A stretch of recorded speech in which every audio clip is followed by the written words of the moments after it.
ನಮಸ್ತೆ ವೀಕ್ಷಕರೇ, prime time debate ಈ ವಿಶೇಷ ನೇರ ಪ್ರಸಾರ ಕಾರ್ಯಕ್ರಮಕ್ಕೆ ಸ್ವಾಗತ. ವೀಕ್ಷಕರೇ, ಇವತ್ತು ನಾವು ಆರಿಸಿಕೊಂಡಂಥ ವಿಷಯ ಏನಂತ ಹೇಳಿದರೆ ಕೃಷಿ. ಏಕಂತ ಹೇಳಿದರೆ ಈ ಬೇಸಿಗೆಯಲ್ಲಿ ಈ ಸುಡುವ ಬಿಸಿಲಿಗೆ ಕೃಷಿಕರು ಸಹ ಸುಡ್ತಾ ಇದ್ದಾರೆ.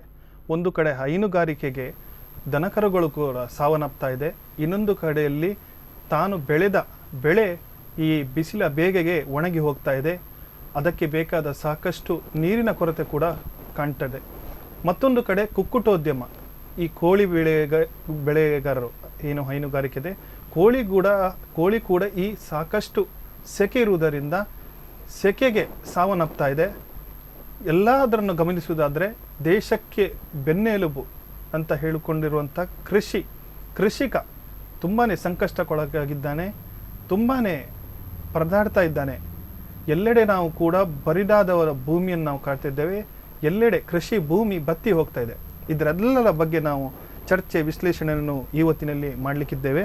ನನ್ನೊಂದಿಗೆ ಈ ಹೊತ್ತಿನಲ್ಲಿ 3 ಕೃಷಿಕರು ಕೃಷಿ ಸಂಘದಲ್ಲಿ ಅದು ಕೃಷಿ ಚಟುವಟಿಕೆಯಲ್ಲಿ ತೊಡಗಿಸಿಕೊಂಡ 3 ಅತಿಥಿಗಳಿದ್ದಾರೆ. ಮೊದಲನೇದಾಗಿ ಕುದಿ ಶ್ರೀನಿವಾಸ್ ಭಟ್ ಅವರಿದ್ದಾರೆ, ಅವರನ್ನು ಕಾರ್ಯಕ್ರಮಕ್ಕೆ ಸ್ವಾಗತ ಮಾಡ್ತೇನೆ. ಹಾಗೆಯೇ ಮತ್ತೊಬ್ಬರು ಕೃಷಿಕರಾದಂತಹ ರವೀಂದ್ರ ಗುಜ್ಜರ ಬೆಟ್ಟ ಅವರಿದ್ದಾರೆ, ಅವರನ್ನು ಸಹ ನಾನು ಕಾರ್ಯಕ್ರಮಕ್ಕೆ ಸ್ವಾಗತ ಮಾಡ್ತೇನೆ. ಹಾಗೆಯೇ ನಾರಾಯಣ್ ದಾಸ್ ಉಡುಪ ಅವರು ಮತ್ತೊಬ್ಬರು ಕೃಷಿಕರು, ಹಲವಾರು ಹೈನುಗಾರಿಕೆಯಲ್ಲಿ ತನ್ನನ್ನು ತೊಡಗಿಸಿಕೊಂಡು 3 ಸಹ ಇದ್ದಾರೆ, ಅವರಿಗೆ ಸಹ ನಾನು ಕಾರ್ಯಕ್ರಮಕ್ಕೆ ಸ್ವಾಗತ ಮಾಡ್ತೇನೆ. ಮೊದಲಿಗೆ ನಾನು ಕುದಿ ಶ್ರೀನಿವಾಸ ಭಟ್ಟರಲ್ಲಿ ಕೇಳಲಿಕ್ಕೆ ಇಷ್ಟಪಡ್ತೇನೆ.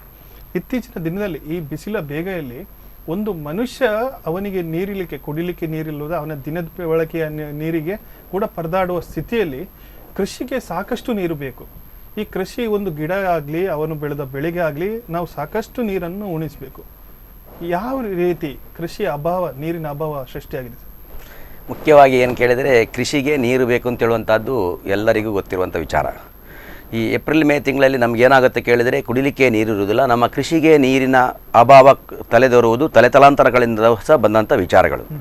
ಆದರೆ ನಾವು ಕೃಷಿಯಲ್ಲಿ ಹೆಚ್ಚಿನ ಮಾರ್ಪಾಡುಗಳನ್ನು ಮಾಡಿದ್ದೇವೆ.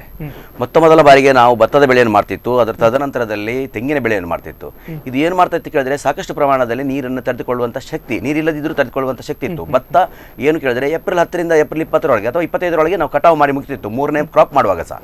ತದನಂತರದಲ್ಲಿ ತೆಂಗು, ಅದು ಏನು ನೀರಿಲ್ಲ ಅಂತ ಹೇಳಿದ್ರು ಸ್ವಲ್ಪ ತಡೆದುಕೊಳ್ಳುವಂಥ ಶಕ್ತಿ ಇರುವಂಥದ್ದು ತೆಂಗು ಬೆಳೆ.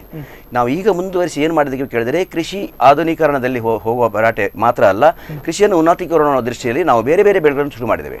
ಬಾಳೆ ಇರ್ಬೋದು, ಅಡಿಕೆ ಇರ್ಬೋದು, ಕಾಳುಮೆಣಸು ಇರ್ಬೋದು, ತರಕಾರಿಗಳಿರ್ಬೋದು, ಮಲ್ಲಿಗೆ ಬೆಳೆ ಇರ್ಬೋದು, ಈ ಎಲ್ಲ ಬೆಳೆಗಳನ್ನು ಬೆಳೀತಾ ಬಂತು. ಮುಖ್ಯವಾಗಿ ಏನು ಕೇಳಿದ್ರೆ, ಈ ಎಲ್ಲ ಬೆಳೆಗಳು ಉತ್ತಮವಾಗಿ ಫಲಿತಾಂಶ ಬರುವುದೇ ನಮಗೆ ಏಪ್ರಿಲ್ ಮೇ ತಿಂಗಳಲ್ಲಿ.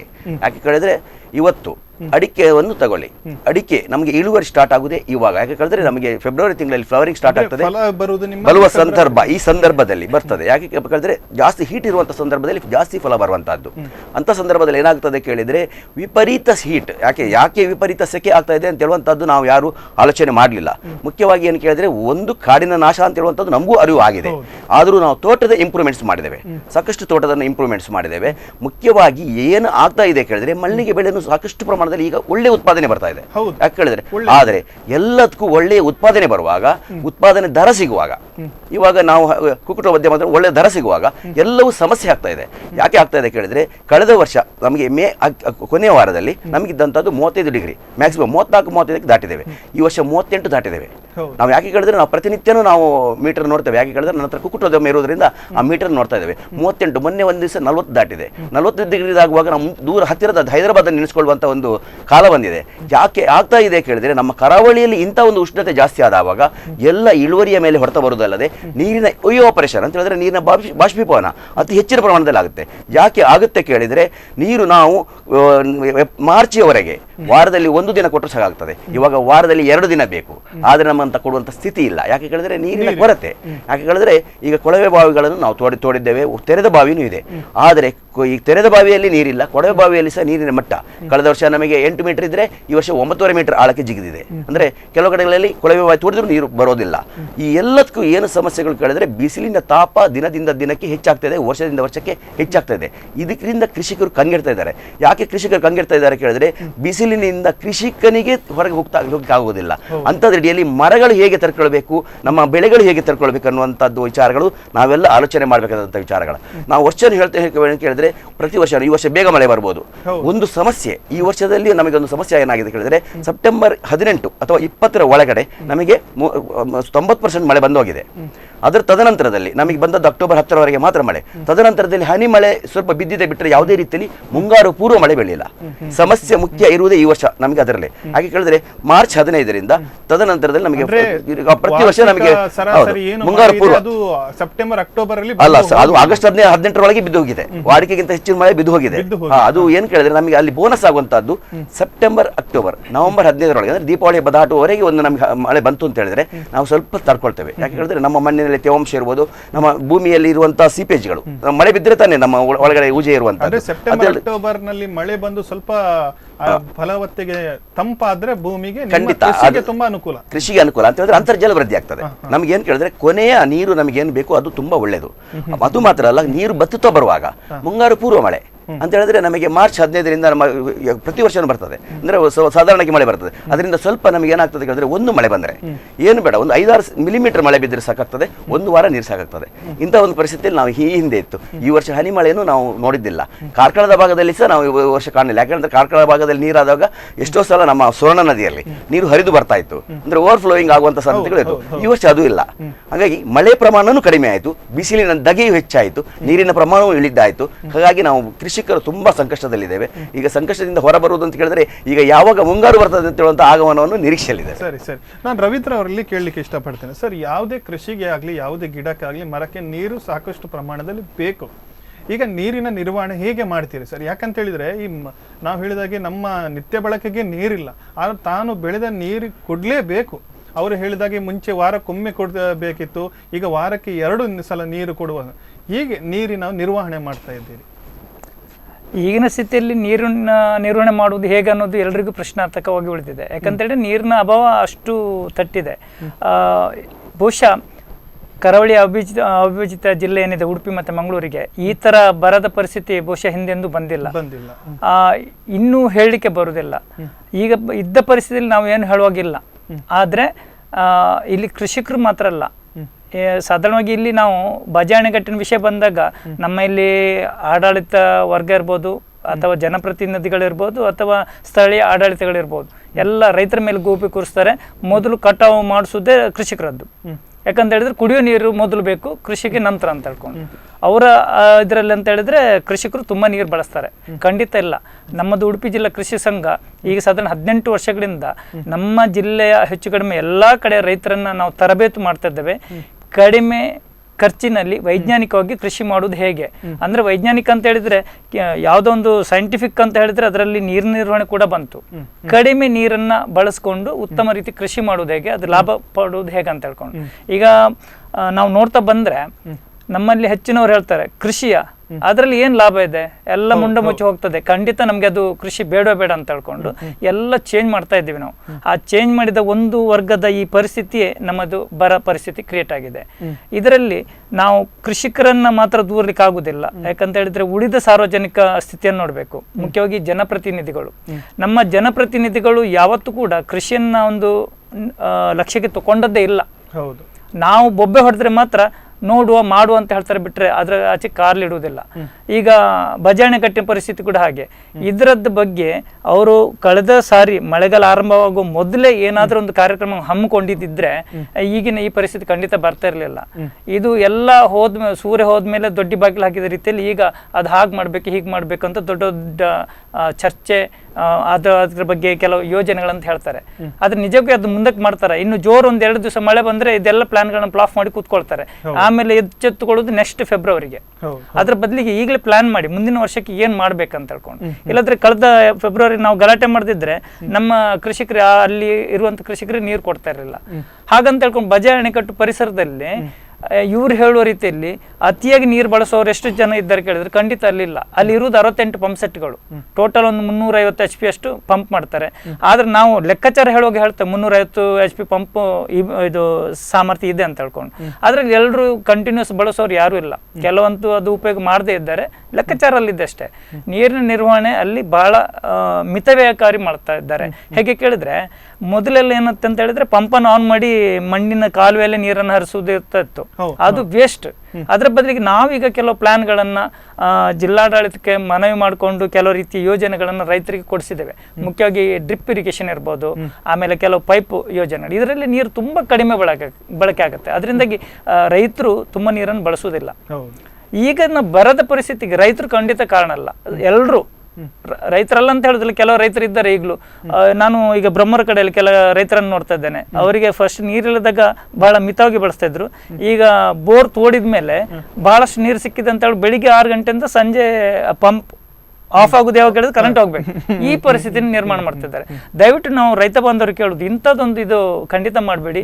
ನೀರನ್ನು ಅತಿಯಾಗಿ ಬಿಟ್ಟು ಕೂಡಲೇ ಖಂಡಿತ ನಿಮ್ಮ ಬೆಳೆ ಉತ್ತಮವಾಗಿ ಬೆಳೆಯುವುದಿಲ್ಲ, ಬದಲಿಗೆ ನಿಮ್ಮ ಬೆಳವಣಿಗೆ ಆ ಕೃಷಿಯದ ಬೆಳವಣಿಗೆ ಕುಂಠಿತ ಆಗ್ತದೆ. ಯಾಕಂದ್ರೆ ಫಲವತ್ತೆಲ್ಲ ಎಲ್ಲೋ ಚೆಲ್ಲಪಿಲ್ಲಿಯಾಗಿ ಹೋಗುತ್ತೆ. ನೀರು ಅದನ್ನ ಏನ್ ಮಾಡ್ತದೆ, ಡೈಲ್ಯೂಟ್ ಮಾಡಿ ಬೇರೆ ಬೇರೆ ಕಡೆಗೆ ಸ್ಪ್ರೆಡ್ ಮಾಡಿ ಕೊಡೋ ಕಾರಣಕ್ಕೆ ನೀವು ಹಾಕಿದ ಗೊಬ್ಬರ ಇರ್ಬೋದು ಅಥವಾ ಬೇರೆ ಫಲಿತಾಂಶ ಏನು ಅದರಲ್ಲಿ ಉಳಿಯುವುದಿಲ್ಲ. ಅದರಿಂದಾಗಿ ನೀರು ವೇಸ್ಟ್ ಆಗೋದು ಬಿಟ್ರೆ ಮತ್ತೇನಾಗಲ್ಲ. ನಮ್ಮ ಜೊತೆಗೆ ನಮ್ಮ ಉಡುಪಿ ಜಿಲ್ಲಾ ಕೃಷಿ ಸಂಘ ಏನು ಮಾಹಿತಿಗಳನ್ನು ಕೊಡ್ತಾ ಇದೆ, ನಿರಂತರವಾಗಿ ನಮ್ಮ ಮಾಹಿತಿ ಸಂಪರ್ಕದಲ್ಲಿರುವವರು ಖಂಡಿತ ನೀರನ್ನು ಅಪಯೋಗ ಖಂಡಿತ ಮಾಡ್ತಾರೆ. ಎಷ್ಟು ಬೇಕೋ ಅಷ್ಟನ್ನು ಬಳಸ್ತಾರೆ. ಡ್ರಿಪ್ ಇರಿಗೇಷನ್ ಇರ್ಬೋದು ಅಥವಾ ನಾವು ಹನಿ ನೀರಾವರಿ ಅಂತ ಏನು ಹೇಳ್ತೇವೆ, ಅದರಲ್ಲಿ ನಮ್ಮ ತೆಂಗಿನ ತೋಟ ಇರ್ಬೋದು ಅಥವಾ ಬೇರೆ ಯಾವುದೇ ತರಕಾರಿ ಬೆಳೆ ಇರ್ಬೋದು, ಅದಕ್ಕೆ ಎಷ್ಟು ಬೇಕು ಅಷ್ಟನ್ನೇ ನಿರ್ವಹಿಸುವಂಥ ಕ್ರಮವನ್ನು ನಾವು ಈಗ ಉಡುಪಿಯಲ್ಲಿ ನಾನು ಕೇಳಲಿಕ್ಕೆ ಇಷ್ಟಪಡ್ತೇನೆ. ಈಗ ಸೆಕೆಗಾಲದಲ್ಲಿ ಈ ಬಿಸಿಲಾಗಿ ಬೇಗೆಯಲ್ಲಿ ಕೆಲವು ಬೆಳೆ ಇರ್ಬೋದು, ಅಂದ್ರೆ ಅದಕ್ಕೆ ನೀರು ಕಮ್ಮಿ, ಕೆಲವು ಬೆಳೆಗೆ ಅಂದ್ರೆ ಕೆಲವು ಬೆಳೆಗಳಿಗೆ ನೀರು ಜಾಸ್ತಿ ಬೇಕು ಅಂತ ಈ ಬೆಳೆ ಬೆಳೆಯುವಾಗ ಈ ಕೃಷಿಕನಲ್ಲಿ ಏನೋ ಗೊಂದಲ ಇರ್ಬೋದು. ಇದರ ಬಗ್ಗೆ ತಾವೇನು ಹೇಳ್ತೀರಿ ಅಂತ? ಸರ್ವೇ ಸಾಧಾರಣವಾಗಿ ಹಿರಿಯರಿಂದ ಒಂದು ಬಳುವಳಿಯಾಗಿ ಬಂದ ಕೃಷಿಕ ನೀರಿನ ನಿರ್ವಹಣೆಯಲ್ಲಿ ಯಾರು ಅಂದ್ರೆ ಯಾವ ಬೆಳೆ ಯಾವ ಸಮಯಕ್ಕೆ ಬೆಳಿಬೇಕಂತ ಹೇಳುವಂಥದ್ದು ನಮಗೆ ಹಿಂದಿನವರು ಹೇಳಿಕೊಟ್ಟಿದ್ದಾರೆ. ಈ ಕೊನೆಯ ಸೀಸನ್ಗೆ ಭತ್ತವನ್ನು ಬೆಳೆ, ಭತ್ತ ನಂತರ ಉದ್ದನ್ನು ಬೆಳೆ, ಉದ್ದು ನಿಮಗೆ ಪೊಟ್ಯಾಶ್ ಆಗಿ ಅದು ಅದರಲ್ಲಿ ಇರುವಂಥ ಪೊಟ್ಯಾಶ್ ಅಂಶ ನೆಕ್ಸ್ಟಿನ ಮುಂದಿನ ಬೆಳೆಗೆ ಅದು ಉಪಯೋಗಕ್ಕೆ ಬರ್ತದೆ ಹೇಳುವಂಥದ್ದು ಜನರಿಗೆ ಎಲ್ಲರಿಗೂ ಸಾಧಾರಣ ಕೃಷಿಕನಿಗೆ ಗೊತ್ತುಂಟು. ಹಾಗಾಗಿ ನೀರಿನ ಮಿತವ್ಯಯ ಯಾವ ಯಾವ ರೀತಿಯಲ್ಲಿ ಯಾವ ಯಾವ ಸಮಯಕ್ಕೆ ಬೇಕು ಅದನ್ನು ಹಿಂದಿನವರು ನಮ್ದು ಪ್ಲಾನ್ ಮಾಡಿಕೊಟ್ಟಿದ್ದಾರೆ. ಏನೋ ಒಂದು ನಕ್ಷತ್ರದ ಇದರಲ್ಲಿ ಹೇಳ್ತಾರ, ಅದು ಸರ್ವೇ ಸಾಧಾರಣವಾಗಿ ನಾವು ಅದನ್ನು ಫಾಲೋ ಮಾಡಿದ್ರೆ ಅದು ನಮಗೆ ಅದು ಮೋಸ ಮಾಡಿಲ್ಲ.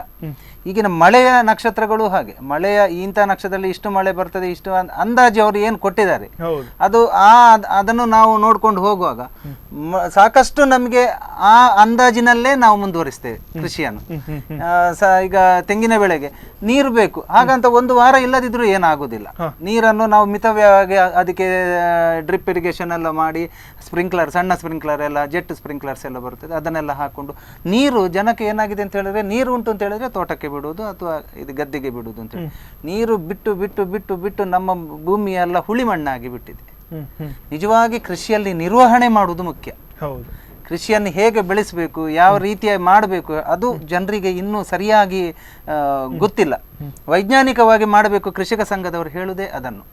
ಈಗ ಇದು ಮೇ ತಿಂಗಳಲ್ಲಿ ನಾವು ಸುಣ್ಣವನ್ನು ಹಾಕಿ ಗದ್ದೆಯನ್ನು ಒಮ್ಮೆ ಹದ ಮಾಡಿ, ಅದರಲ್ಲಿ ಆ ಸುಣ್ಣ ಒಂದು ಮಳೆ ಬಿದ್ದ ಕೂಡಲೇ ತನ್ನ ಕೆಲಸವನ್ನು ಶುರು ಮಾಡಿ ಅದು ಆ ಮಣ್ಣನ್ನು, ಹುಳಿ ಮಣ್ಣನ್ನು ತಗ್ಗಿಸ್ತದೆ. ಅದು ಏನು ಹುಳಿ ಮಣ್ಣು ತಗ್ಗಿತೋ ಆಗ ಬೆಳೆ ನೀವು ಹಾಕಿದ ಗೊಬ್ಬರದಿಂದ ಬೆಳೆ ಮೇಲೆ ಒಳ್ಳೆ ಬರ್ತದೆ. ಯಾರು ಇಲ್ಲಿ ಸುಣ್ಣದ ಇದನ್ನು ಉಪಯೋಗ ಮಾಡೋದು ತುಂಬಾ ಕಡಿಮೆ. ಅದು ಹಾಕಿದ್ರೆ ಮಳೆಯಲ್ಲಿ ಕೊಚ್ಚಿ ಹೋಗ್ತದೆ ಹೇಳುವಂತಹ ಒಂದು ಅವರ ಮನೋಭಾವ. ಆ ರೀತಿಯಾಗಿ ಒಂದೊಂದು ಸಮಯಕ್ಕೆ ಏನೇನು ಮಾಡಬೇಕು ಆ ಸಮಯವನ್ನು ನಾವು ಮಕ್ಕಳನ್ನು ಒಂದು ಸಾಕಿದಷ್ಟೇ ಕೃಷಿ. ಮಕ್ಕಳಿಗೆ ನೀವು ತಿಂಗಳಿಗೆ ಒಂದು ತಿಂಗಳಿಗೆ 15 ದಿವಸದಿಂದ ಶುರು ಆಗ್ತದೆ ಇಂಜೆಕ್ಷನ್, ಅದು ಅವರಿಗೆ ಯಾವ್ದು ಸಮಯಕ್ಕೆ ಏನೇನು ಬರ್ತದೆ ಅದರದೊಂದು ನೀವು ಒಂದು ಇದು ಕೊಡ್ತೀರಿ, ಡಾಕ್ಟರ್ಸ್ ಅದರದ್ದು ಲಿಸ್ಟ್ ಕೊಡ್ತಾರೆ. ಆ ಲಿಸ್ಟ್ ಅನ್ನೇ ನಾವು ಈಗಿನ ಕೃಷಿಕಿಯಲ್ಲಿ ಮಾಡಬೇಕಾದ್ದು ಅದನ್ನೇ. ಆ ಲಿಸ್ಟ್ ಹಿಂದಿನವರು ಕೊಟ್ಟ ಲಿಸ್ಟ್ ಅನ್ನು ಈಗ ಹೊಸತನದ ಇದು ಸಂಪರ್ಕದೊಂದಿಗೆ ಅದು ಮಾಡಿದ್ರೆ ಖಂಡಿತವಾಗಿ ವೈಜ್ಞಾನಿಕವಾಗಿ ಮಾಡಿದ್ರೆ ಯಾವ ಕೃಷಿಯು ಸೋಲಿಲ್ಲ ಅಂತ ಹೇಳೋದಕ್ಕೆ ನಾನೇ ನಿದರ್ಶನ. ನಾನು ಮಾಡುವ ಕೃಷಿಯಲ್ಲಿ ಯಾವುದರಲ್ಲಿ ನಾನು ಅಯ್ಯೋ ಕೈ ಸುಟ್ಕೊಂಡೆ ಹೇಳುವಂಥದ್ದು ಬರಲ್ಲ. ಒಂದು ಕಡೆ ಕೈ ಸುಟ್ಕೊಂಡು ಮತ್ತೊಂದು ಕಡೆ ಎತ್ತಿ ಹಿಡಿತದೆ. ಕಳೆದ ಬಾರಿ ಇಲ್ಲಿ ನಮ್ಮ ಕರಾವಳಿ ಪ್ರದೇಶದಲ್ಲಿ ಹುಳಬಾಧೆ ತುಂಬಾ ಆಯಿತು ಕೃಷಿಗೆ. ಹುಳಬಾಧೆ ತುಂಬಾ ಆಗಿ ಕೃಷಿಯ ಕಡಿಮೆ ಆದಲ್ಲಿಗೆ ಆ ಗದ್ದೆಯಲ್ಲಿ ನಾವು ಈಗ ಉದ್ದನ್ನು ಹಾಕಿ ಬೆಳೆಸುವಾಗ ಉತ್ತಮ ಫಸಲಾಗಿ ಉದ್ದು ಬಂತು. ಅದು ಏನಾಯ್ತು, ಅಲ್ಲಿ ಬಿದ್ದ ಪೆಟ್ಟನ್ನು ಇಲ್ಲಿ ಸವರಿಸಿಕೊಂಡು ಹೋಗ್ತದೆ. ಆ ರೀತಿಯಾಗಿ ಕೃಷಿಯನ್ನೇ ನಂಬಿ ಬದುಕಿದವನಿಗೆ ಮೋಸ ಇಲ್ಲ. ಅದು ಹೇಳುವುದು ಅಂತ ಹೇಳಿದ್ರೆ ಮಾಡ್ಲಿಕ್ಕೆ ಆಗದವನಿಗೆ, ಯಾವನು ಒಂದು ಕೃಷಿಯನ್ನು ಅವನಿಗೆ ಅಂದ್ರೆ ಇಂಟ್ರೆಸ್ಟ್ ಇರುವುದಿಲ್ಲ, ಆ ರೀತಿಯಾಗಿ ಅವನು ಮಾತ್ರ ಹೇಳುದು ನನಗೆ ಅದು ಕೃಷಿಯಲ್ಲಿ ಲಾಭ ಇಲ್ಲ ಅಂತೇಳಿ. ಸರಿಯಾದ ಕೃಷಿಯನ್ನು ವೈಜ್ಞಾನಿಕವಾಗಿ ಮಾಡಿದವನಿಗೆ ಮೋಸ ಇಲ್ಲ. ಸರಿ ಸರಿ, ನಾನು ಶ್ರೀನಿವಾಸ್ ಭಟ್ರಲ್ಲಿ ಕೇಳಲಿಕ್ಕೆ ಇಷ್ಟಪಡ್ತೇನೆ. ಕುಕ್ಕುಟೋದ್ಯಮ ಅಂದರೆ ಕೋಳಿ ಸಾಕಣೆ, ಇತ್ತೀಚೆಗೆ ನಾವು ಬಂದಂಥ ಒಂದು ವರದಿಯಲ್ಲಿ ನೋಡಬೇಕಾದ್ರೆ ಈ ನೀವು ಹೇಳಿದಾಗೆ ಡಿಗ್ರಿ ಅತಿಯಾದ ಬಿಸಿಲಿನ ಬೇಗೆಯಿಂದ ಈ ಕೋಳಿ ಮರಿ ಕೂಡ ಸಾವನ್ನಪ್ತದೆ. ಏನೋ ಒಂದು ಕೃಷಿಕ ಹೈನುಗಾರಿಕೆಯಲ್ಲಿ ಏನೋ ಒಂದು ಲೋನು ತಗೊಂಡ ಅವನೊಂದು ಶೆಡ್ ಅನ್ನು ಕಟ್ಟಿಕೊಂಡು ಈ ಕೋಳಿ ಮರಿ ಸಾಕಬೇಕಾದ್ರೆ ಈ 36-38 ಈ ಮನುಷ್ಯರಿಗೇನೆ ಒಂದು ಅದನ್ನು ತಡೆದುಕೊಳ್ಳುವುದು ಶಕ್ತಿ ಇಲ್ಲ ಅಂತ ಹೇಳುವಾಗ ಸಣ್ಣ ಸಣ್ಣ ಮರಿಗಳು ಸಾವನ್ನಪ್ತಾ ಉಂಟು. ತುಂಬಾನೇ ಆರ್ಥಿಕ ಸಂಕಷ್ಟದಲ್ಲಿದ್ದಾನೆ. ಇದರ ಬಗ್ಗೆ ಸರ್ ಸ್ವಲ್ಪ ವಿವರಣೆ ನಮಗೆ. ಮುಖ್ಯವಾಗಿ ಇವತ್ತು ಕುಕ್ಕುಟೋದ್ಯಮ ತುಂಬ ಸಂಕಷ್ಟದಲ್ಲಿದೆ. ಯಾಕೆ ಸಂಕಷ್ಟದಲ್ಲಿದೆ ಕೇಳಿದರೆ, ಕೋಳಿ ಸಾಕಣೆದಾರರು ಇವತ್ತು ವಿಪರೀತ ಆಗಿದ್ದಾರೆ. ಕೋಳಿ ಸಾಕಣೆ ಅಂತ ಹೇಳಿದ್ರೆ ಬೇಡಿಕೆಗಿಂತ ಜಾಸ್ತಿ ಇವತ್ತು ಉತ್ಪಾದನೆ ಆಗುವಂಥ ಸಾಧ್ಯತೆಗಳು. ಇವತ್ತು ಮೇ ತಿಂಗಳಲ್ಲಿ ದರ ಹೆಚ್ಚಾಗಬೇಕಿತ್ತು, ಇವಾಗ ದರ ಹಿಂಬರ್ತಾ ಇದೆ. ಒಂದು ಈ ದರದ ವ್ಯತ್ಯಾಸಕ್ಕಾಗಿ ನಾವೇನು ಮಾಡಿದ್ದೇವೆ ಕೇಳಿದ್ರೆ ಇಂಟಿಗ್ರೇಷನ್ ಸಿಸ್ಟಮ್ಗೆ ಹೋಗಿದ್ದೇವೆ. ಮುಖ್ಯವಾಗಿ ಇಂಟಿಗ್ರೇಷನ್ ಏನು ಕೇಳಿದ್ರೆ ಕಂಪನಿಯವರೇ ಫೀಡ್ ಕೊಡ್ತಾರೆ, ಕಂಪನಿಯವರೇ ಮೆಡಿಸಿನ್ ಕೊಡ್ತಾರೆ, ಕಂಪನಿಯವರೇ ಮರಿ ಕೊಡ್ತಾರೆ. ನಾವು ಏನಿದ್ರು ಸಹ ಮಾಂಸದ ಕೋಳಿಯನ್ನು 42 ದಿನ ಸಾಕಿ ಅವರಿಗೆ ವಾಪಸ್ ರಿಟರ್ನ್ ಕೊಡುವಂಥದ್ದು. ಇದರಲ್ಲಿ ಏನಾಗುತ್ತೆ ಕೇಳಿದ್ರೆ ನಮಗೆ ಲಾಭ ಕಡಿಮೆ ಇದ್ದರೂ ನಮಗೆ ಯಾವುದೇ ರೀತಿಯಲ್ಲಿ ನಷ್ಟ ಆಗೋದಿಲ್ಲ. ಆದರೆ ಮಾರುಕಟ್ಟೆಯಲ್ಲಿ ಏನಾಗ್ತದೆ ಕೇಳಿದರೆ ದರದ ಏರಿಳಿತಗಳಾಗುವಾಗ ಈ ಕಂಪನಿಯವರಿಗೆ ದೊಡ್ಡ ಸಮಸ್ಯೆಗಳು ಬಂದೊದಗ್ತವೆ. ಮುಖ್ಯವಾಗಿ ಸಾಕುವಂಥ ಪದ್ಧತಿ ಪರಿಪೂರ್ಣವಾಗಿರಬೇಕು. ಇವತ್ತು ನಾನು ಮಾಂಸದ ಕೋಳಿ ಸಾಕಣೆ, ಮೊಟ್ಟೆ ಕಾಳು ಸಾಕಣೆ ಎರಡರ ಬಗ್ಗೆ ಹೇಳ್ತೇನೆ.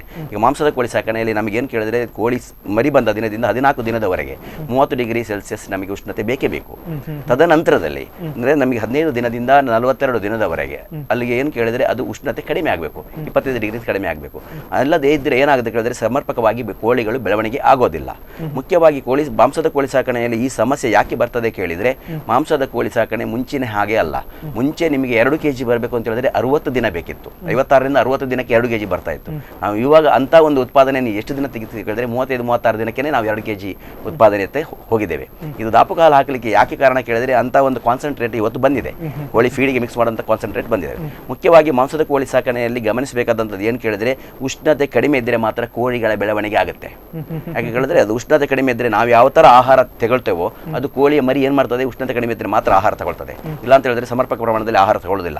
ಒಂದು ದಿನಕ್ಕೆ ಒಂದು ಕೋಳಿ ಕನಿಷ್ಠ 15 ದಿನದ ಮೇಲೆ 60ರಿಂದ 80 ಗ್ರಾಮ್ನಷ್ಟು ತೂಕ ಹೆಚ್ಚಾಗಬೇಕು. ಅಷ್ಟು ತಿನ್ಬೇಕಾದ್ರೆ ಅಷ್ಟು ಫೀಡ್ ಅನ್ನು ಅದು ತಿನ್ನಲೇಬೇಕು. ತಿನ್ನದಿದ್ದಾಗ ಏನಾಗುತ್ತೆ, ಜಾಸ್ತಿ ಆದ್ರೆ ಅದು ಆಹಾರವನ್ನೇ ತೆಗೆದುಕೊಳ್ಳೋದಿಲ್ಲ. ಆಹಾರವನ್ನು ತೆಗೆದುಕೊಳ್ಳೋದಾಗ ಏನಾಗುತ್ತೆ ಕೇಳಿದ್ರೆ ಅಲ್ಲಿ ಸಿಂಕ್ ಆಗ್ಲಿಕ್ಕೆ ಶುರು ಆಗ್ತದೆ. ಕೋಳಿಗಳು ಸಿಂಕ್ ಆಗ್ಲಿಕ್ಕೆ ಶುರು ಆಗ್ತವೆ. ಸಿಂಕ್ ಆಗ್ಲಿಕ್ಕೆ ಅಂತ ಹೇಳಿದ್ರೆ ಅಸಮರ್ಪಕ ಬೆಳವಣಿಗೆ ಆಗ್ತದೆ. ನಮ್ಮ ಭಾಷೆಯಲ್ಲಿ ಹೇಳೋದಾದ್ರೆ ಅಂದ್ರೆ ಗ್ರೋತ್ ಇಂಬ್ಯಾಲೆನ್ಸ್ ಆಗ್ತದೆ. ಇಂಬ್ಯಾಲೆನ್ಸ್ ಆದಾಗ ಏನಾಗ್ತದೆ, ಖಂಡಿತವಾಗಿಯೂ ಕೋಳಿಗೆ ಕಾಯಿಲೆಗಳು ಕೂಡಲೇ ಅಟ್ಯಾಕ್ ಆಗ್ತದೆ. ಮಾತ್ರ ಅಲ್ಲ, ಅಲ್ಲಿ 30-32 ದಿನ ಆಗುವಾಗ ಇಮಿಡಿಯೇಟ್ ಆಗಿ ಕೋಳಿಗಳಿಗೆ ಶ್ವಾಸಕೋಶದ ಅಂತ ಹೇಳಿದ್ರೆ ನಾವು CRD ಅಂತ ಹೇಳ್ತೇವೆ, ಇಂಥ ಕಾಯಿಲೆಗಳು ಸಹ ಉಲ್ಬಣಗೊಳ್ಳಬಹುದು. ಅಂತ ಸಂದರ್ಭದಲ್ಲಿ ಅವುಗಳು ಏನು ಕೇಳಿದ್ರೆ ಒಂದು ದಿನದಲ್ಲಿ ನಿಮಗೆ ಏನು ಸಮಸ್ಯೆ ಆಗ್ತದೆ ಕೇಳಿದ್ರೆ 1000 ಕೋಳಿ ಇದ್ರೆ 300 ಕೋಳಿನೂ ಸಾಯ್ಬೋದು. ಇಂಥ ಒಂದು ಅಂದ್ರೆ ಅದು ಎಷ್ಟು ಸಮಸ್ಯೆ ಕೇಳಿದ್ರೆ ಅದು ಉಷ್ಣತೆಯನ್ನು ತಡ್ಕೊಳ್ಳೋದಿಲ್ಲ. CRD ಅಟ್ಯಾಕ್ ಆದರೆ ಕೋಳಿಗಳಿಗೆ, CRD ಕ್ರಾನಿಕ್ ರೆಸ್ಪಿರೇಟರಿ ಡಿಸೀಸ್ ಅಂತ ಹೇಳ್ತೇವೆ, ಇದು ಅಟ್ಯಾಕ್ ಆದರೆ ಖಂಡಿತ ಒಂದು ಉಷ್ಣತೆಯನ್ನು ತಡ್ಕೊಳ್ಳಿಕ್ಕೆ ಸಾಧ್ಯತೆ ಇಲ್ಲ. ನಿಮಗೆ ಏನು ಕೇಳಿದ್ರೆ ಮಧ್ಯಾಹ್ನ ಅಲ್ಟ್ರಾವೈಲೆಟ್ ಏನು ಬೀಳ್ತದೆ ಅಂತ ಸಂದರ್ಭದಲ್ಲಿ ಕೋಳಿಯ ಒಳಗಡೆ ಆಮ್ಲೀಯತೆ ಜಾಸ್ತಿ ಆಗ್ತದೆ. ಕೋಳಿ ಹಿಕ್ಕೆ ಮತ್ತೆ ಮೂತ್ರ ಒಟ್ಟಿಗೆ ಹಾಕ್ತದೆ. ಆದ್ದರಿಂದ ಏನಾಗ್ತದೆ, ಶೆಡ್ಡಿನ ಒಳಗಡೆ ಉಷ್ಣತೆ ಮತ್ತು ಜಾಸ್ತಿ. ಹೊರಗಡೆ 38 ಡಿಗ್ರಿ ಇದ್ದರೆ ನಮ್ಮ ಶೆಡ್ಡಿನ ಒಳಗಡೆ ಈ ಕೋಳಿಗೆ ಶೆಡ್ಡಿನ ಒಳಗಡೆ 25 ದಿನದ ಮೇಲೆ 3 ಡಿಗ್ರಿ ಅಥವಾ 4 ಡಿಗ್ರಿಗಿಂತ ಹೆಚ್ಚು ಉಷ್ಣತೆ ಇರ್ತದೆ. ಅದರ ಒಳಗಡೆ ನಿಲ್ಲಿಕ್ಕೆ ಆಗುದಿಲ್ಲ. ಯಾಕೆ ಕೇಳಿದ್ರೆ ಅಲ್ಲಿ ಅದು ಏನು ಮೋಷನ್ ಮಾಡಿರ್ತದೆ ಅದು ಒಳಗಡೆ ಇರ್ತದಲ್ಲ, ಆಮ್ಲೀಯತೆ ಮೇಲೆ ಹೊಡಿತಾ ಇರ್ತದೆ. ಇಂಥ ಸಂದರ್ಭದಲ್ಲಿ ನಾವೇನು ಮಾಡಿದ್ದೇವೆ ಕೇಳಿದ್ರೆ, ಈ ಕುಕ್ಕುಟೋದ್ಯಮದಲ್ಲಿ ನಮ್ಮ ಫಾರ್ಮಿನಲ್ಲಿ ಈಗ ಎಲ್ಲ ಫಾರ್ಮಿನವರು ಸಹ ಅದನ್ನು ಅಳವಡಿಸಿದ್ದಾರೆ. ನಾವು ಫ್ಯಾನ್ ಅನ್ನು ಅಳವಡಿಸಿದ್ದೇವೆ. ಮಾತ್ರ ಅಲ್ಲ, ಮೇಲ್ಗಡೆ ಸ್ಪ್ರಿಂಕ್ಲರ್ ಅನ್ನು ಹಾಕೊಂಡಿದ್ದೇವೆ. ಇದು ಏನು ಮಾಡ್ತೇವೆ ಕೇಳಿದ್ರೆ ಉಷ್ಣತೆಯನ್ನು ಕಡಿಮೆ ಮಾಡುವಂಥ ಪ್ರಯತ್ನ. ಏನು ಕೇಳಿದ್ರೆ 2-3 ಡಿಗ್ರಿಯಷ್ಟು ಕಡಿಮೆ ಮಾಡಿದವಾಗ ಈ ಆಟೋಮೆಟಿಕ್ ಆಗಿ ಈ ಸಮಸ್ಯೆಗಳಿಂದ ಹೊರಬರ್ಲಿಕ್ಕೆ ಆಗ್ತದೆ. ಆದರೆ ಎಲ್ಲ ರೈತರಿಗೆ ಇದನ್ನು ಮಾಡೋಕ್ಕಾಗೋದಿಲ್ಲ. ಏನು ಸಮಸ್ಯೆ ಆಗ್ತದೆ ಕೇಳಿದ್ರೆ ಇದಕ್ಕೆ ಸ್ವಲ್ಪ ಖರ್ಚು ಹೆಚ್ಚಾಗ್ತದೆ. ಈ ನಿಟ್ಟಿನಲ್ಲಿ ಅವರಿಗೆ ಮತ್ತೆ ಈ ಸಂದರ್ಭದಲ್ಲಿ ನೀರು ಇರೋದಿಲ್ಲ, ಮಾರಿನ ಮೇಲೆ ನೀರು ಇಡುವಂದ್ರೆ ನೀರು ಇರುವುದಿಲ್ಲ, ಸ್ಪ್ರಿಂಕ್ಲರಿಗೆ ನೀರು ಇರೋದಿಲ್ಲ. ಇಂತಹ ಸಮಸ್ಯೆಗಳು ಬರ್ತವೆ. ಆದರೆ ಫ್ಯಾನ್ ಅನ್ನು ಅಳವಡಿಸಬಹುದು. ಒಂದು ಪಕ್ಷ ಕರೆಂಟ್ ಹೋಗಿ ಏನಾದರೂ ಫ್ಯಾನ್ ಆಫ್ ಆದರೆ ಅವನ ಗತಿ ಮುಗೀತು ಅಂತ ಲೆಕ್ಕ. ಈ ಮಾಂಸದ ಕೋಳಿ ಭಾರಿ ಸೂಕ್ಷ್ಮತೆಯಿಂದ ಇರ್ತದೆ. ಯಾಕೆ ಕೇಳಿದ್ರೆ ಸ್ವಲ್ಪ ಸೆಕೆಯನ್ನು ತಡ್ಕೊಳ್ಳೋದಿಲ್ಲ. ನಮ್ಮಲ್ಲಿ ಜೀವದವರು ಅಂತ ಹೇಳ್ತಾರಲ್ಲ, ದಪ್ಪಗಿದ್ದವರಿಗೆ ಯಾವ ಥರ ಹೀಟ್ ತಡ್ಕೊಳ್ಳಿಕ್ಕೆ ಆಗೋದಿಲ್ಲ ಅದೇ ಜಾತಿ ನಮ್ಮ ಕೋಳಿದ್ದು, ಅದು ಮಾಂಸದ ಕೋಳಿ. ಹಾಗಾಗಿ ಖಂಡಿತವಾಗಿಯೂ ಅದು ತಡ್ಕೊಳ್ಳಿಕ್ಕೆ ಆಗೋದಿಲ್ಲ. ಮತ್ತೆ ಅದು 42 ದಿನಕ್ಕೆ ಖಂಡಿತ ಈಗ 2.5 kg ನಮಗೆ ಏನು ಕೇಳಿದ್ರೆ 42 ದಿನಕ್ಕೆ 2,300ರಿಂದ 2,400 ಬರಲೇಬೇಕು. ಖಂಡಿತ 2 kgಗಿಂತ ಮೇಲೆ ತೆಗಿಲಿಕ್ಕೆ ಆಗೋದಿಲ್ಲ. ಯಾಕೆ ಕೇಳಿದ್ರೆ ಹೀಟಿಗೆ ಅದು ಅಂತ ಒಂದು ಸಂದರ್ಭದಲ್ಲಿ ಒಂದು ಬದಿಗೆ ಹೋಗಿ ಮಲ್ಕೊಂಡು ಬಿಡ್ತದೆ. ಎಲ್ಲಿ ನೀರು ಮಾಯಿಶ್ಚರ್ ಇದೆಯೋ ಅಲ್ಲಿ ಬಿಡ್ತವೆ. ನಾವು ಒಳಗಡೆ ಫಾಗರ್ ಸಮೇತ ಹಾಕ್ತೇವೆ. ಫಾಗರ್ ಅಂತ ಹೇಳಿದ್ರೆ ನಿಮಗೆ ಹನಿಯ ಒಂದು ಇಬ್ಬನಿಯ ಥರ ಒಂದು ವಾತಾವರಣ ಸಹ ಮೂಡಿಸ್ತೇವೆ. ಅವಾಗ ಏನು ಮಾಡ್ತವೆ, ಖಾಲಿ ಕುತ್ಕೊಳ್ತವೆ ಬಿಟ್ಟರೆ ಅವುಗಳು ಫೀಡಿಂಗ್ ತಿನ್ನೋದಿಲ್ಲ. ಇಂಥ ಸಂದರ್ಭದಲ್ಲಿ ಏನಾಗ್ತದೆ ಕೇಳಿದ್ರೆ, ಇವತ್ತು ನಾನು 14,000 ಕೋಳಿ ಮಾಂಸದ ಕೋಳಿ ಸಾಕ್ತಾನೆ ಮಾಡ್ತಾ ಇದ್ದೇನೆ. 14,000 ಕೋಳಿ ಮಾಂಸ ಇಂಟಿಗ್ರೇಷನ್ 14,000 ಮಾಂಸದ ಕೋಳಿ ಕೋಳಿ ಇದೆ, ಒಳ್ಳೆ ಗ್ರೋತ್ ಅನ್ನು ಮಾಡ್ತಾ ಇದ್ದೇನೆ, ಜಾತಿಯಲ್ಲಿ ಬ್ರಾಹ್ಮಣ, ಆದರೂ ಹೊಸ ವಿಷಯಗಳನ್ನು ಇದನ್ನು ಅಳವಡಿಸ್ತೇನೆ.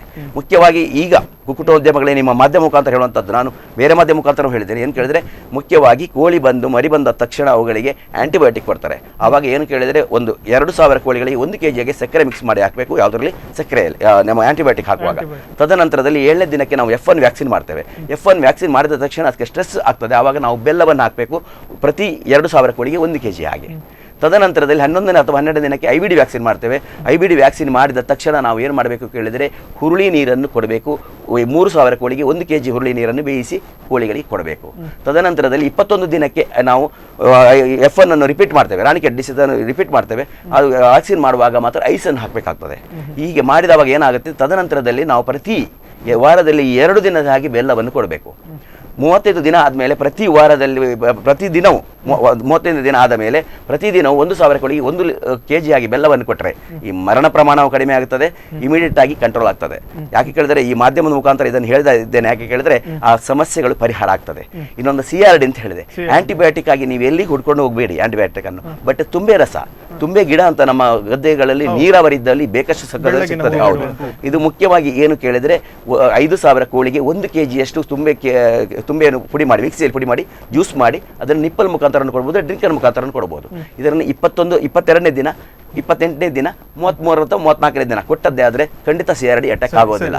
ಮುಖ್ಯವಾಗಿ ಈ ಸುಲಭ ಉಪಾಯಗಳನ್ನು ನಾವು ಮಾಂಸದ ಕೋಳಿಯಲ್ಲಿ ಸಾಕಣೆ ಮಾಡಿಕೊಂಡ್ರೆ ನಿರ್ದಿಷ್ಟವಾಗಿ ಕಂಟ್ರೋಲ್ ಮಾಡಲಿಕ್ಕಾಗ್ತದೆ. ಇಲ್ಲಿ ಏನಾಗ್ತದೆ ಕೇಳಿದರೆ, ಇವತ್ತು ಕೋಳಿಗಳು ಯಾಕೆ ಸಾಯ್ತಾ ಇದ್ದಾವೆ ಕೇಳಿದರೆ, ಶೆಡ್ಡಿನಲ್ಲಿ ಗೊಬ್ಬರ ತೆಗೆಯದೆ ಅದನ್ನು ನಿಯಂತ್ರಣ ಮಾಡ್ಕೊಳ್ಳದೇ ಇರುವಂತಹದ್ದು. ಇದರಿಂದ ಕೋಳಿಗಳು ಅಮೋನಿಯಾ ಮತ್ತು ಜಾಸ್ತಿ ಆಗಿ ಇವತ್ತು 1000 ಗಟ್ಟಲೆ ಕೋಳಿಗಳು ಸಾಯ್ತಾ ಇದ್ದಾವೆ. ಯಾಕೆ ಕೇಳಿದ್ರೆ ಕೋಳಿ ಇದು ನಷ್ಟದಲ್ಲಿ ಬರ್ತಾ ಇದೆ. ಈ ನಷ್ಟವನ್ನು ಕಡಿಮೆ ಮಾಡಲಿಕ್ಕೆ ಈ ಪ್ರಯತ್ನಗಳನ್ನು ನಾವು ಮಾಡಿದರೆ ಖಂಡಿತ ಸಾಧಾರಣ ಮಟ್ಟಿಗೆ ಇದನ್ನು ಸುಧಾರಿಸಿಕೊಂಡು ಹೋಗ್ಬೋದು. ಇನ್ನಷ್ಟು ಚರ್ಚೆ ಮಾಡೋಣ ಸರ್, ಸಣ್ಣ ವಿರಾಮದಂತ. ನೋಡಿದ್ರಲ್ಲ ವೀಕ್ಷಕರೇ, ಕುಕ್ಕುಟೋದ್ಯಮಕ್ಕೆ ಯಾವೆಲ್ಲ ಸಂಕಷ್ಟಗಳು ಎದುರಾಗ್ತಿದೆ, ಬೇರೆ ಕೃಷಿಗೂ ಸಹ ನೀರಿಲ್ಲದೆ ಹೇಗೆ ಪರದಾಡ್ತಿದ್ದಾರೆ ಕೃಷಿಕರು ಅಂತ ಹೇಳಿ ಇನ್ನಷ್ಟು ಚರ್ಚೆ ವಿಶ್ಲೇಷಣೆ ಮಾಡೋಣ ಪುಟ್ಟ ವಿರಾಮದ ನಂತರ.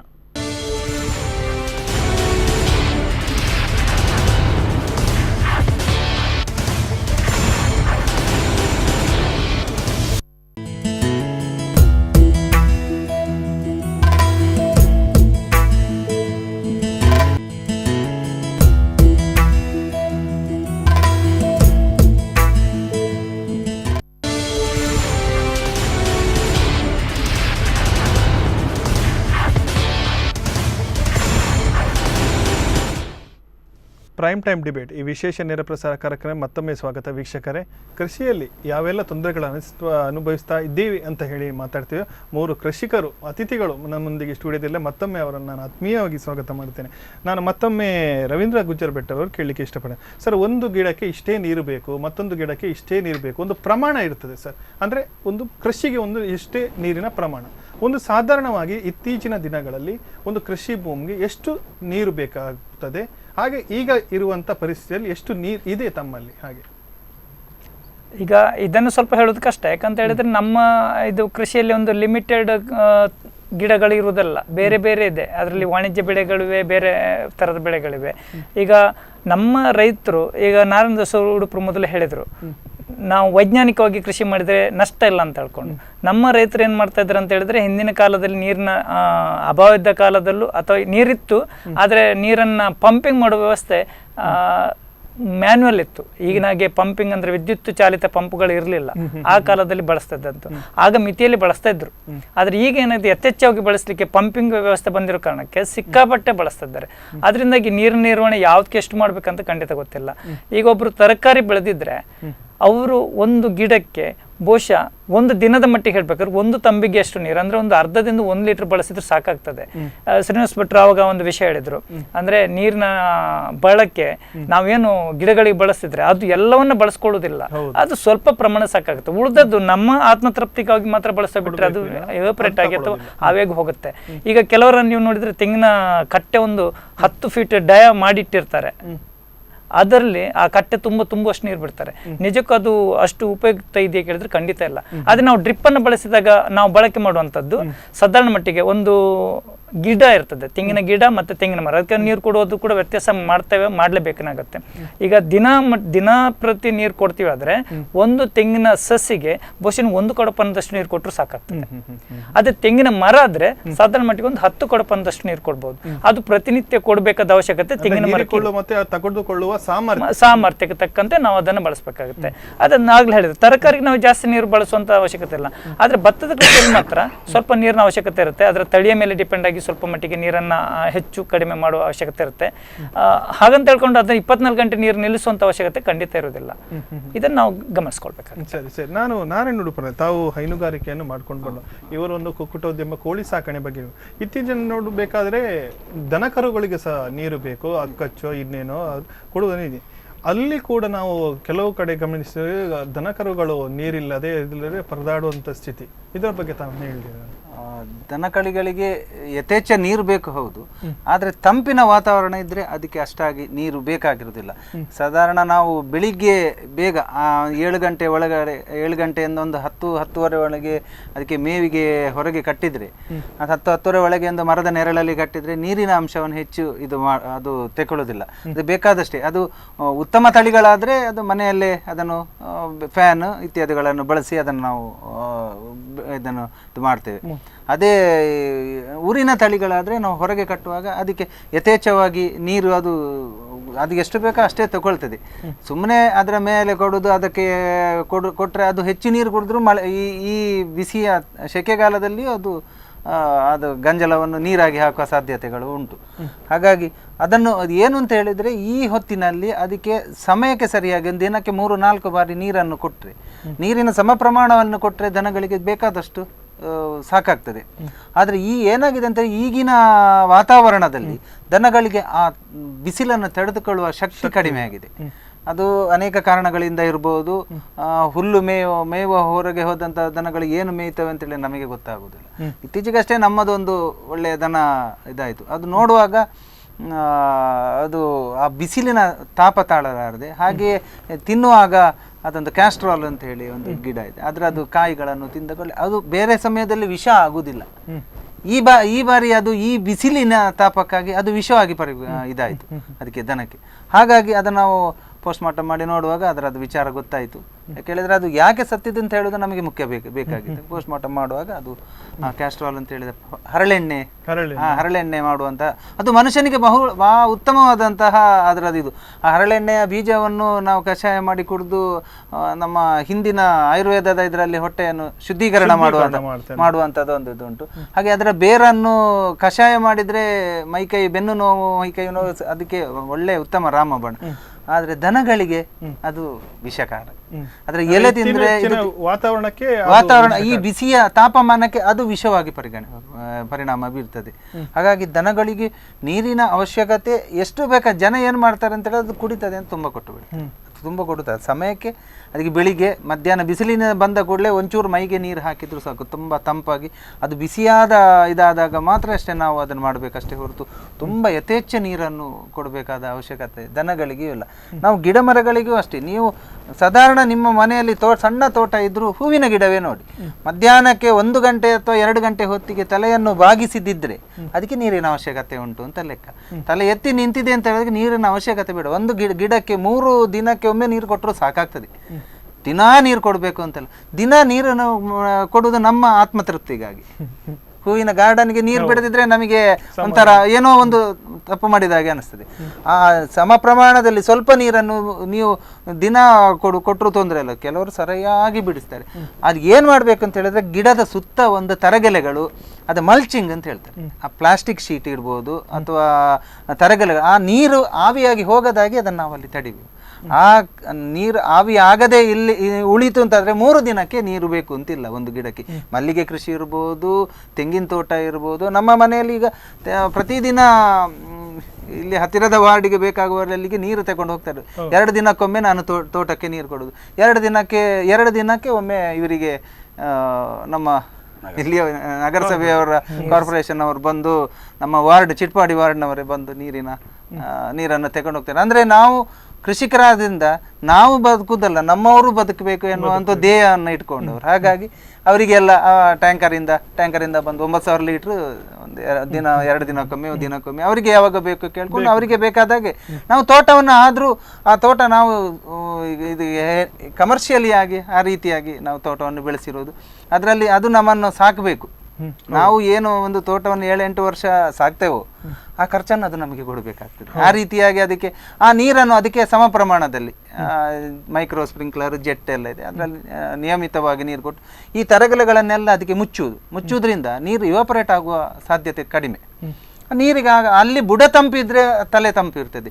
ಮೇಲಿನಿಂದ ಬಿಸಿಲಿನ ಜಳಕ್ಕೆ ಒಂದು ಸ್ವಲ್ಪ ಮಧ್ಯಾಹ್ನದ ಹೊತ್ತಿಗೆ ಸ್ವಲ್ಪ ಇದಾಗ್ತದೆ ಬಿಟ್ಟರೆ ಮತ್ತೆ ಯಾವುದೇ ಸೋಗೆಗಳು ಬಗ್ಗುವುದು. ಗಿಡಗಳು ನೀರು ಕಡಿಮೆ ಆಯಿತು ಅಂದರೆ ತೆಂಗಿನ ಗಿಡದಲ್ಲಿ ಸೋಗೆಗಳೆಲ್ಲ ಬಗ್ಗುತ್ತದೆ, ಅದು ಬಗ್ಗುವುದಿಲ್ಲ. ಅಂದರೆ ಬುಡ ತಂಪು ಉಂಟು, ಅದಕ್ಕೆ ಬುಡ ತಂಪಿರೋದ್ರಿಂದ ಅದಕ್ಕೆ ನೀರಿನ ಬಿಸಿಲಿನ ಜಲದಿಂದ ಮಾತ್ರ ಸ್ವಲ್ಪ ಬಗ್ತದೆ ಅಷ್ಟೇ ಹೊರತು ನೀರಿನ ಕೊರತೆಯಿಂದ ಅದರ ಈಚುಗಾಯಿಗಳೆಲ್ಲ ಬೀಳುವುದು ಯಾವುದೇನಾಗ್ತಾ ಇಲ್ಲ. ಇದೆಲ್ಲ ಹೇಗೆ ಅಂತ ಹೇಳಿದ್ರೆ ನಾವು ಆ ವೈಜ್ಞಾನಿಕವಾಗಿ ಸಮ ಪ್ರಮಾಣದಲ್ಲಿ ಮಾಡಿದ್ರೆ ಮಾತ್ರ. ಇದು ನೀರುಂಟು ಅಂತ ಹೇಳಿ ಪಂಪ್ ಚಾಲು ಮಾಡಿಬಿಟ್ರೆ ನೀರು ಹೋಗ್ತದೆ ಅಷ್ಟೇ, ಆ ಗಿಡದ ಬುಡ ಹಾಳಾಗ್ತದೆ, ಅದು ಹುಳಿ ಮಣ್ಣಾಗ್ತದೆ. ಆ ಸುತ್ತಮುತ್ತಲಿನ ಮಣ್ಣೆಲ್ಲ ನೀರು ನಿಂತು ಜೌಗು ಪ್ರದೇಶ ಆಗಿ ಹುಳಿ ಮಣ್ಣಾಗಿ ಬಿಡ್ತದೆ. ಆದರೆ ನಾವು ಏನು ಹಾಕಿದ್ರು ಗಿಡ ತೆಗೊಳ್ಳುವ ಪರಿಸ್ಥಿತಿಯಲ್ಲಿ ಇರುವುದಿಲ್ಲ. ನಾನು ಶ್ರೀನಿವಾಸ್ ಭಟ್ರು ಹೇಳ್ತೀನಿ, ನಾವು ಕುಕ್ಕುಟೋದ್ಯಮದ ಬಗ್ಗೆ ಹೇಳ್ತಿದ್ದು, ಸೆಕೆ ತಾಳಲಾರದೆ ಕೋಳಿಗಳೆಲ್ಲ ಸಾಯ್ತಾ ಇದೆ. ಒಂದು ಕಡೆಯಲ್ಲಿ ಏನೋ ಲೋನ್ ಮಾಡಿಕೊಂಡ ಒಂದು ಉದ್ಯಮ ನಡೆಸ್ಕೊಂಡು ಇಂಥ ಸಾವು ಬರುವಾಗ ತುಂಬ ಆರ್ಥಿಕ ಸಂಕಷ್ಟದಲ್ಲಿ ಇದ್ದಾನೆ. ಇದಕ್ಕೆ ಏನೆಲ್ಲ ಪರ್ಯಾಯ ಮಾರ್ಗಗಳಿದೆ, ಏನೆಲ್ಲ ಸವಾಲುಗಳಿದೆ ಅಂತ ಹೇಳಿ. ಈಗ ಸಮಸ್ಯೆಗಳು ಏನು ಕೇಳಿದರೆ, ನೀರಿನ ಅಭಾವ ಬರುವಾಗ ಕೆಲವೊಂದು ಫಾರ್ಮ್ಗಳು ಇವತ್ತು ಬಂದಾಗಿದ್ದಾವೆ. ಅವರಿಗೆ ಏನು ಕೇಳಿದ್ರೆ ಕೋಳಿಗೆ ನೀರಿಲ್ಲದೆ ಕೋಳಿ ಸಾಕಣೆ ಮಾಡ್ಲಿಕ್ಕೆ ಆಗೋದಿಲ್ಲ. ಬೇರೆ ಕೃಷಿ ಮಾಡ್ಬೋದು ಬಿಟ್ಟರೆ ಕೋಳಿ ಸಾಕಣೆ ಮಾಡಲಿಕ್ಕೆ ಕೇವಲ ಒಂದು ನೀರಿನ ಸಮಸ್ಯೆಯಿಂದ ಎಷ್ಟೋ ಫಾರ್ಮ್ಗಳು ಇವತ್ತು ಕ್ಲೋಸ್ ಆಗಿದ್ದಾವೆ. ಮತ್ತು ಮಾತ್ರ ಅಲ್ಲ, ನೀರಿನ ಬವಣೆಯಿಂದ ಏನಾಗ್ತಾ ಇದೆ ಕೇಳಿದರೆ ಪ್ರತಿಯೊಂದು ಸಮಸ್ಯೆನೂ ಉಲ್ಬಣ ಆಗುತ್ತಾ ಇದೆ. ಯಾಕೆ ಕೇಳಿದರೆ ಮಳೆಗಾಲಕ್ಕಿಂತ ಬೇಸಿಗೆಗಾಲದಲ್ಲಿ ನೀರಿನ ಉಪಯೋಗ ಜಾಸ್ತಿ, ಅದು ನಮಗೆಲ್ಲರಿಗೂ ಗೊತ್ತಿರ್ತದೆ. ಇವಾಗ ಹೇಳಿದ್ರೆ ನಾವು 1 ಸಲ ಸ್ನಾನ ಮಾಡೋರು 2-3 ಸಲ ಸ್ನಾನ ಮಾಡ್ತೇವೆ, 1 ಲೋಟ ಕುಡಿಯುವವರು 3-4 ಲೋಟ ನೀರು ಕುಡಿಯುವಂಥದ್ದು ಎಲ್ಲ ಅದೇ ರೀತಿ ಕೃಷಿಯಲ್ಲೂ ಅದೇ ಥರ ಹೋಗ್ತದೆ. ಈಗ ಈ ನಷ್ಟ ಆಗಲಿಕ್ಕೆ ಕಾರಣ ಮುಖ್ಯವಾಗಿ ಏನು ಕೇಳಿದರೆ ಒಂದು ಬಿಸಿಲಿನ ಜಳ. ಅಂದರೆ ನಾನು ಆವಾಗಲೇ ಹೇಳಿದೆ, ದಿನದಿಂದ ದಿನಕ್ಕೆ ಈ ಉಷ್ಣತೆ ಜಾಸ್ತಿ ಆಗ್ತಾ ಇದೆ. ಈ ಉಷ್ಣತೆ ಜಾಸ್ತಿ ಆದಾಗ ನಮಗೆ ತಡ್ಕೊಳ್ಳುವಂಥ ಶಕ್ತಿ ಮನುಷ್ಯರಿಗೆ ಹೇಗೆ ಇಲ್ವೋ ಹಾಗೇನೇ ಪ್ರಾಣಿ ಪಕ್ಷಿಗಳಿಗೆ ಸಹ ಇರಲಿಕ್ಕೆ ಸಾಧ್ಯತೆ ಇಲ್ಲ. ಖಂಡಿತವಾಗಿಯೂ ಇದರಿಂದ ಸಮಸ್ಯೆಯಿಂದ ಪಾರಾಗೋದು ಅಂತ ಹೇಳಿದ್ರೆ ಭಾರಿ ಕಷ್ಟ ಸಾಧ್ಯತೆ. ಉಷ್ಣತೆಯನ್ನು ಕಡಿಮೆ ಮಾಡಲಿಕ್ಕೆ ಸಾಧ್ಯತೆ ಉಂಟಾ? ಇಲ್ಲ.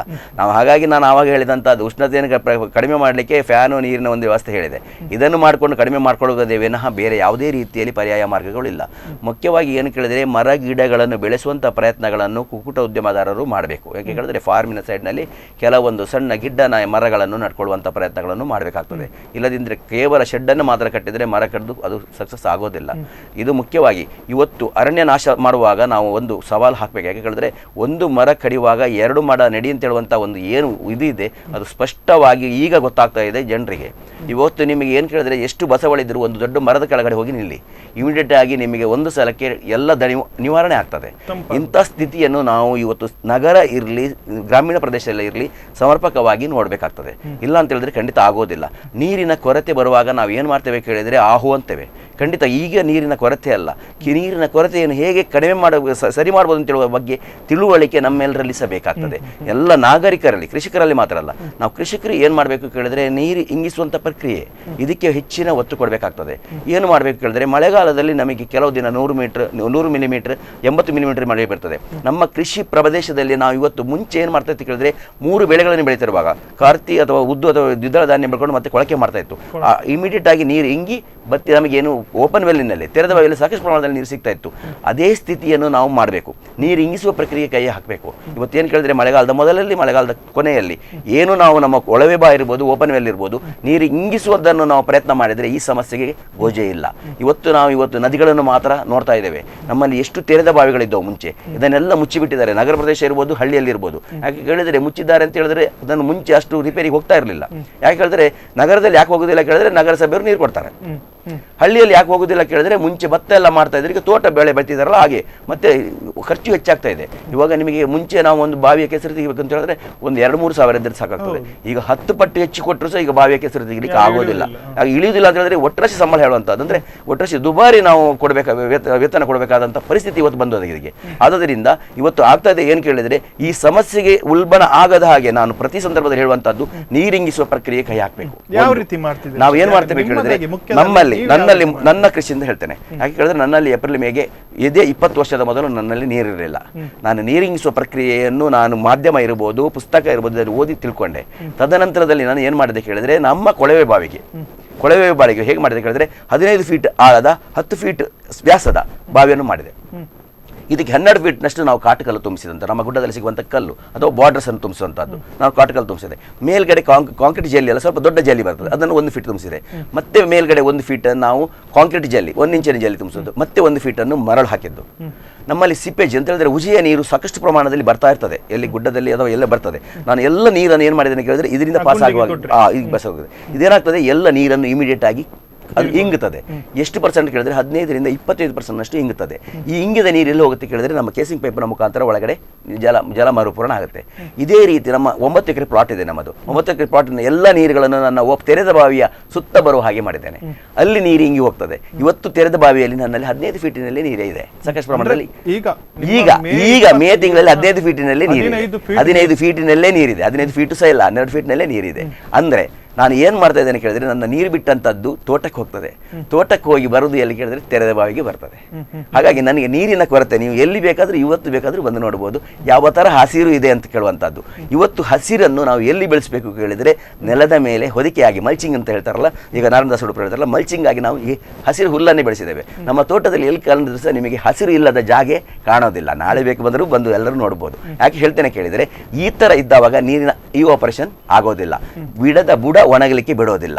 ನನ್ನ ಫಾರ್ಮಿನ ಸುತ್ತ ಏನಿದೆ ಕೇಳಿದ್ರೆ ಮರಗಳಿದ್ದಾವೆ, ಸ್ಪ್ರಿಂಕ್ಲರ್ಸ್ ಇದೆ, ಎಲ್ಲ ಸಮಸ್ಯೆಯಿಂದ ಹೊರಬರಲಿಕ್ಕೆ ಆಗ್ತದೆ. ನಾವು ಏನು ಕೇಳಿದ್ರೆ ಯಾವತ್ತಿಗೂ ಎಲ್ಲವನ್ನು ಪ್ಲಾನಿಂಗ್ನಲ್ಲಿ ಮಾಡಬೇಕು. ಮನೆ ಯಾವ ಥರ ಪ್ಲಾನಿಂಗ್ ಮಾಡಬೇಕು, ಕೃಷಿಯನ್ನು ಅದೇ ಥರ ಪ್ಲಾನಿಂಗ್ನಲ್ಲಿ ಮಾಡಬೇಕು. ಸ್ಪ್ರಿಂಕ್ಲರ್ಸ್ ಇರ್ಬೋದು, ಡ್ರಿಪ್ ಇರ್ಬೋದು, ಎಲ್ಲ ವ್ಯವಸ್ಥಿತವಾಗಿ ಮಾಡಬೇಕು. ಕೃಷಿಯನ್ನು ಯಾವುದೇ ರೀತಿಯಲ್ಲಿ ಚಾಚು ತಪ್ಪದೆ ಮಾಡಬೇಕು. ಕೃಷಿಯಲ್ಲಿ ನಾವು ಯಾಂತ್ರೀಕರಣವನ್ನು ಅಷ್ಟು ಚೆನ್ನಾಗಿ ಮಾಡ್ತೇವೆ. ಯಾಕೆ ಕೇಳಿದ್ರೆ ಎಲ್ಲನೂ ಸಕ್ಸಸ್ಫುಲ್ ಇರ್ತದೆ. ಇವತ್ತು ಅದಕ್ಕೆ ನಾವು ಕೃಷಿಕ ಸಂಘ ಹೆಚ್ಚಿನ ಒತ್ತು ಕೊಡ್ತಾ ಇದ್ದೇವೆ. ನೀರಿನ ಉಪಯೋಗ ಹೇಗೆ ಮಾಡಬೇಕು, ನೀರನ್ನು ಯಾವ ಥರ ಇಂಗಿಸಬೇಕು, ಮಾತ್ರ ಅಲ್ಲ ಏಪ್ರಿಲ್ ಮೇಲೆ ನೀರಿನ ಬೇಸಿಗೆ ಬವಣೆಯಿಂದ ಯಾವ ಥರ ತಪ್ಪಿಸಿಕೊಳ್ಬೇಕು. ಇದನ್ನು ಕೃಷಿಕರಿಗೆ ಮಾತ್ರ ಅಲ್ಲ ಸಾರ್ವಜನಿಕರಿಗೆ ತಿಳಿಸುವಂಥ ಪ್ರಯತ್ನವನ್ನು ಮಾಧ್ಯಮದ ಮುಖಾಂತರ ಪ್ರಚಾರ ಕೊಟ್ಟು ಅಲ್ಲಲ್ಲಿ ಕಾರ್ಯಕ್ರಮಗಳನ್ನು ಮಾಡಿ ನಾವು ಜನರಿಗೆ ತಿಳುವಳಿಕೆ ಮಾಡ್ತಾ ಇದ್ದೇವೆ. ಇವತ್ತು ಆಗ್ತಾ ಇದೆ ಏನು ಕೇಳಿದರೆ, ಯಾವಾಗ ನಮಗೆ ಕಷ್ಟ ಬಂತು ಆವಾಗ ಮಾತ್ರ ಅದರ ಅರಿವಾಗುವಂಥದ್ದು, ತದನಂತರದಲ್ಲಿ ಅರಿವು ಇರುವುದಿಲ್ಲ. ಹಾಗೆ ಹೇಳುವಂಥದ್ದು ಇವತ್ತೇ ಕಾರ್ಯಪ್ರವೃತ್ತರಾಗಬೇಕು ಎಲ್ಲರೂ. ಯಾಕೆ ಕೇಳಿದ್ರೆ ಒಂದು ನೀರಿಂಗಿಸುವಂಥ ಪ್ರಕ್ರಿಯೆ ನಿಮಗೆ ಸುಲಭದಲ್ಲಿ, ನಗರದಲ್ಲಿ ಇರುವವರಿಗೆ ಹೇಳ್ತೇನೆ, ಸಿಂಟೆಕ್ಸ್ ಟಾಂಕಿ ಸಿಗ್ತದೆ. ಮನೆಯ ಚಾವಣಿ ಏನು 1,000ಗಿಂತ ಕಡಿಮೆ ಯಾರ್ದು ಚಾವಣಿ ಇರೋದಿಲ್ಲ. ಮನೆಯ ಸಿಂಟೆಕ್ಸ್ ಟಾಂಕಿಗೆ ಸ್ವಲ್ಪ ನೀವು ಏನು ಕೇಳಿದ್ರೆ ಮೇಲ್ಗಡೆ ಮರಳು ಮಾತ್ರ ಹಾಕೊಂಡ್ರೆ ಸಾಕು. ದೊಡ್ಡ 1.5 ಇಂಚ್ ಪೈಪ್ ಹಾಕೊಂಡು ಅದಕ್ಕೊಂದು ಸ್ಕ್ರೀನ್ ಬರ್ತದೆ, ಸ್ಕ್ರೀನ್ ಹಾಕೊಂಡು ನೀವು ಇದನ್ನು ಮಳೆಯ ನೀರನ್ನು ಅದಕ್ಕೆ ಬಿಡಬೇಕು. ಬಿಟ್ಟು ನೇರವಾಗಿ ನಿಮ್ಮ ತೆರೆದ ಬಾವಿಗೆ ಬಿಡಿ, ಹೋಯ್ತು, ಕ್ಲೀನ್ ಫಿಲ್ಟರ್ ಆಗಿ ನೀರು ಬಾವಿಗೆ ಇಂಗ್ತದೆ. ಇದನ್ನು ಮಾಡಿಕೊಂಡ್ರೆ ನಿಮಗೆ ನೆಕ್ಸ್ಟ್ ಇಯರ್ ಏಪ್ರಿಲ್ ಕೊನೆಗೆ ನೀರು ಇರುವಂಥದ್ದು ಮೇ ಕೊನೆಯವರೆಗೆ ಅಷ್ಟು ನೀರು ಖಂಡಿತ ಇರ್ತದೆ. ಎಷ್ಟು ಕೇಳಿದರೆ 1,000 ಲೀಟರ್ನ ಟಾಂಕಿ ನಿಮಗೆ ಬಳಸಿದರೆ ಸಾಕಾಗ್ತದೆ.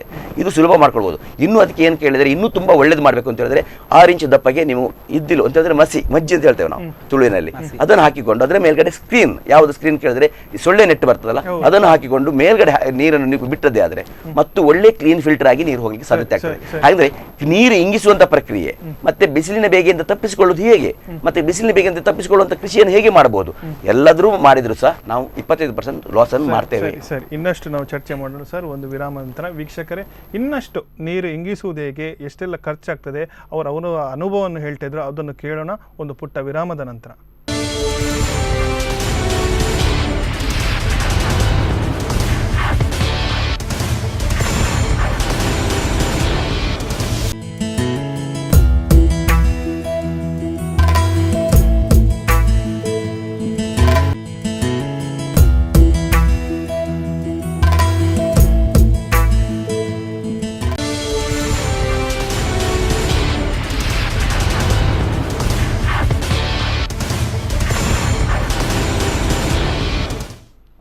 ಪ್ರೈಮ್ ಟೈಮ್ ಡಿಬೇಟ್, ಈ ವಿಶೇಷ ನೇರ ಪ್ರಸಾರ ಕಾರ್ಯಕ್ರಮಕ್ಕೆ ಮತ್ತೊಮ್ಮೆ ಸ್ವಾಗತ. ವೀಕ್ಷಕರೇ, ಅತಿಥಿಗಳು ನೀರು ಇಂಗಿಸುವ ಬಗ್ಗೆ, ನಾವು ತಮ್ಮ ಮನೆಯಲ್ಲಿ ಹೇಗೆ ನೀರು ಇಂಗಿಸ್ಬೋದು, ಹೇಗೆಲ್ಲ ನಾವು ನೀರಿನ ರೀಚಾರ್ಜ್ ಮಾಡ್ಬೋದು ಅಂತ ಹೇಳ್ತಾರೆ, ಅವರನ್ನು ನಾನು ಮತ್ತೊಮ್ಮೆ ಸ್ವಾಗತ ಮಾಡ್ತೇನೆ. ಅವರಲ್ಲಿ ಕೇಳಿದೆ, ಸರ್ ನೀವು ಹೇಳಿದರೆ 6 ವರ್ಷದ ಎಷ್ಟೋ ವರ್ಷದ ಮುಂಚೆ ನಾನು ಒಂದು ನೀರಿನ ಇಂಗಿಸುವಿಕೆ ಮಾಡಿದೆ ಅಂತ ಹೇಳಿದ್ರಿ. ನಾನು ಕೇಳೋದಾದ್ರೆ ವರ್ಷಂಪ್ರತಿ ನೀವು ಈ ಪ್ರಕ್ರಿಯೆ ಮಾಡ್ತೀರಾ ಅಲ್ಲ ಒನ್ ಟೈಮ್ ಇನ್ವೆಸ್ಟ್ಮೆಂಟ್ ಅಂದ್ರೆ ಒಮ್ಮೆಲೆ ತಗುಲುವ ವೆಚ್ಚವಾ ಹೇಗೆ ಏನು? ಈಗ ಒಂದೇ ಸರಿ ಬಾವಿ ಮಾಡುವಂತದ್ದು, ಒಂದೇ ಸಲ ಕಾಟುಕಲ್ಲು ಅಂತ ಬಾಟರ್ ಸುಮಿಸುವಂತದ್ದು, ಒಂದೇ ಸಲ ಜಲ್ಲಿ ಹಾಕುವಂತದ್ದು. ಮೇಲಿನ ಮರಳು ಮಾತ್ರ ಪ್ರತಿ ವರ್ಷ ತೆಗೆದು ಹಾಕ್ತೇವೆ. ಈ ಮರಳು ಏನು 1 ಫೀಟ್ ಇದೆ ಅದು ತೆಗೆದು ಹಾಕ್ಲೇಬೇಕಾಗ್ತದೆ. ಯಾಕೆ ಕೇಳಿದ್ರೆ ಅದರಲ್ಲಿ ಕೆಸರು ಸಿಲ್ಟಿಂಗ್ ಅಂತ ಹೇಳ್ತೇವೆ, ಕೆಸರು ಇರ್ತದೆ, ಅದನ್ನು ಮಾತ್ರ ಚೇಂಜಸ್ ಮಾಡುವಂತದ್ದು ಬಿಟ್ಟರೆ ಮತ್ತೆ ಮಾಡುವಂತ ಕೆಲಸ ಇಲ್ಲ. ನಮಗೆ ಇದಕ್ಕೆ ಬರುವಂತ ಖರ್ಚು ಏನು ಕೇಳಿದ್ರೆ, ಒಂದು ಬಾವಿಗೆ ಇದನ್ನು ನಾನು ಹೇಳಿದಂತ ಪದ್ಧತಿ ಕೊಳವೆ ಬಾವಿಗೂ ಮಾಡಬಹುದು, ಕೇಸಿಂಗ್ ಪೈಪಿನ ಹತ್ರನೂ ಮಾಡಬಹುದು, ಕೇಸಿಂಗ್ ಪೈಪ್ ಬಿಟ್ಟು ದೂರದಲ್ಲಿ ಮಾಡಬಹುದು, ರೌಂಡು ಮಾಡಬಹುದು, ಚೌಕನೂ ಮಾಡಬಹುದು. ಪದ್ಧತಿ ಎಲ್ಲ ಅದೇ. ಯಾವುದು ಬಾರ್ಡರ್ಸ್ ತುಂಬಿಸುವಂತದ್ದು, ಮೇಲ್ಗಡೆ ಜಲ್ಲಿ ತುಂಬಿಸುವಂತದ್ದು, ಹೊಗೆ ತುಂಬಿಸುವಂತ ಈ ಪದ್ಧತಿಯನ್ನು ಬಿಡಕ್ಕಿಲ್ಲ. ಬಾವಿ ಇದ್ರೆ ಬಾವಿ 15 ಫೀಟ್ ದೂರದಲ್ಲಿ ಸಹ ಮಾಡಬಹುದು, ಕೊಳವೆ ಬಾವಿ ಇದ್ರೆ ಕೊಳ ಬಾವಿ ಹತ್ತಿರದಲ್ಲಿಯೂ ಮಾಡಬಹುದು. ಯಾಕೆ ಕೇಳಿದ್ರೆ ಜಾಸ್ತಿ ಪ್ಯೂರಿಟಿ ಬೇಕಂತ ಹೇಳಿದ್ರೆ ಜಾಸ್ತಿ ಅದನ್ನು ಸಹ ಮಾಡ್ಕೊಳ್ಬಹುದು, ಏನು ಸಮಸ್ಯೆಗಳಿಲ್ಲ. ಇದರಲ್ಲಿ ಏನಾಗ್ತದೆ ಕೇಳಿದ್ರೆ ಮೇಲಿನ ಮರಳನ್ನು ಮಾತ್ರ ಪ್ರತಿ ವರ್ಷ ತೆಗಿಬೇಕು. ಒನ್ ಟೈಮ್ ಖರ್ಚಿಗೆ ಬರ್ಬೋದು ನಿಮಗೆ 15 ರಿಂದ 20 ಸಾವಿರ ಒಂದು ಸಲಕ್ಕೆ ಬರ್ಬೋದು. ಯಾಕೆ ಹೇಳಿದ್ರೆ JCB ಸಿಗ್ತದೆ, JCB ಇಂದ ನಾವು ಮಣ್ಣು ತೆಗೆದು ಮಾಡುವಂತದ್ದು ಮಾಡಬಹುದು. ಆದ್ರೆ ಈ ಪದ್ಧತಿ ಎಲ್ಲರೂ ಅಳವಡಿಸಬೇಕು ಅಂತ ಹೇಳುವಂತದ್ದು. ಮನೆಯಲ್ಲಿ ಯಾಕೆ ಕೇಳಿದ್ರೆ ಇದರಲ್ಲಿ ಜಾಸ್ತಿ ವೇಸ್ಟ್ ಆಗೋದಿಲ್ಲ. ಯಾಕೆ ಕೇಳಿದ್ರೆ ನಿಮಗೆ ಅದು ಇದು ಮಾಡಿದ ಮೇಲೆ ಅದರ ಮೇಲ್ಗಡೆ ತೋಟವನ್ನು ಸಹ ಮಾಡ್ಕೊಳ್ಬಹುದು. ಯಾಕೆ ಕೇಳಿದ್ರೆ ಇದನ್ನು ಇಟ್ಟುಕೊಂಡು ಯಾವ್ದು ಪಾಟ್ಗಳನ್ನು ಇಟ್ಟುಕೊಂಡು ಸಿಟಿಯಲ್ಲಿ ಅವರಿಗೆ ಸಹ ಅದನ್ನು ಸಹ ಮಾಡಬಹುದು ಮೇಲ್ಗಡೆ ಇಟ್ಕೊಂಡು. ಯಾಕೆ ಹೇಳಿದ್ರೆ ಅದರ ಅಡಿಯಲ್ಲಿ ನಮ್ಗೆ ಏನು ಆಗುತ್ತೆ ಇಲ್ಲ, ಮೇಲ್ಗಡೆ ಏನಾದರೂ ಒಂದು ಅಡ್ಡ ಹಾಕಿಕೊಂಡು ಅದನ್ನು ಸಹ ಮಾಡ್ಕೊಳ್ಳಿಕ್ಕೆ ಆಗ್ತದೆ. ಆದರೆ ಪ್ರತಿಯೊಬ್ಬರೂ ಮಾಡಬೇಕು. ಇವತ್ತು ನಾನು ತೆರೆದ ಬಾವಿಗೆ ಹೇಳಿದೆ, ತೆರೆದ ಬಾವಿಗೂ ನಾವು ಮಾಡದೆ ಹೋದ್ರೆ ಎಷ್ಟು ಕೇಳಿದರೆ ಸಮಸ್ಯೆಗಳು ಅದು ಸ್ಲೋವಾಗಿ ಇಂಗುವುದರಿಂದ ನಿಮಗೆ 1 ತಿಂಗಳು ನಮಗೆ ಸಿಕ್ಕಿದರೆ ಸಾಕು. ಪ್ಲಸ್ ನಾವು 10% ಅಂತ ಹೇಳ್ತೇವೆ, 1 ತಿಂಗಳ 10%, 10% ನಾನು ಈಗ ಹೇಳ್ತೇನೆ, ನಂದು ಒಂದು 1,000 ಸ್ಕ್ವೇರ್ ಫೀಟ್ ಮನೆ ಇದೆ. ಒಂದು ಮನೆಯ ಪಕ್ಕದಲ್ಲಿ ಒಂದು ಬಾವಿ ಇದೆ. ನನಗೆ ಎಲ್ಲೂ ಜಾಗವಿಲ್ಲ, ಇಂಟರ್ಲಾಕ್ ಹಾಕಿದೇನೋ, ಗಿಡ ನೆಟ್ಟಿದ್ದೇನೋ, ಏನೋ ಮಾಡಿದ್ದೇನೆ. ನನಗೆ ಈಗ ರೀಚಾರ್ಜ್ ಮಾಡ್ಬೇಕು, ನೀರಿನ ರೀಚಾರ್ಜ್ ಮಾಡಿ ಏನು ಸಲಹೆ ಕೊಡ್ತೀರಿ? ಈಗ ನಿಮಗೆ ಸಲಹೆ ಏನು ಕೇಳಿದ್ರೆ, ಬಾವಿ ಇದೆ 1,000 ಅಥವಾ 1,500 ಲೀಟರ್ನ ಟ್ಯಾಂಕಿ ತಗೊಳ್ಳುವಂತದ್ದು ಎಡಿಷನ್. ನಿಮ್ಮ ಮನೆಯ ಚಾವಣಿಯ ಪೈಪುಗಳು ಅಲ್ಲಲ್ಲಿ ಹೊರಗಡೆ ಹೋಗ್ಲಿಕ್ಕೆ ಹಾಕಿದ್ದಾರೆ. ಅಂದ್ರೆ ಎಲ್ಲ ಕಡೆ ಬೀಳ್ತದೆ. ಅದಕ್ಕೆಲ್ಲ ಪೈಪ್ ಲೈನ್ ಹಾಕಿಕೊಂಡು ಈ ಸಿಂಟೆಕ್ಸ್ ಟ್ಯಾಂಕಿಗೆ ಬರುವ ಹಾಗೆ ಮಾಡಬೇಕು. ಈ ಸಿಂಟೆಕ್ಸ್ ಟ್ಯಾಂಕಿಗೆ ಬೇಕು ಅಂತ ಹೇಳಿದ್ರೆ ಕೆಳಗಡೆ ನೀವು 1 ಫೀಟಿನಷ್ಟು ಕಾಂಕ್ರೀಟ್ ಜಲ್ಲಿ ಹಾಕಿಕೊಳ್ಳಿ, ತೊಂದರೆ ಇಲ್ಲ. ತದನಂತರದಲ್ಲಿ 2 ಫೀಟಿನಷ್ಟು ಮರಳು, ಸಾಧಾರಣಕ್ಕೆ ಅದರಲ್ಲಿ ಹುಡಿ ತುಂಬ ಬೇಡ, ಆ ಮರಳು ಹಾಕಿಕೊಳ್ಳಿ. ಮೇಲ್ಗಡೆ ನೆಟ್ ಹಾಕಿ, ನಾನು ಆವಾಗಲೇ ಹೇಳಿದೆ ಕೋಲ್ ಬೇಕು ಅಂತ ಹೇಳಿದ್ರೆ ಕೋಲ್ ಹಾಕಿ ಮತ್ತು ಒಂದು 6 ಇಂಚು ಮರಳು ಹಾಕ್ಬೋದು. ಅದಕ್ಕೆ ಏನ್ ಮಾಡ್ಬೇಕು ಹೇಳಿದ್ರೆ ಎಲ್ಲ ಇದು ನೀರನ್ನು ಅದಕ್ಕೆ ಬಿಡಬೇಕು.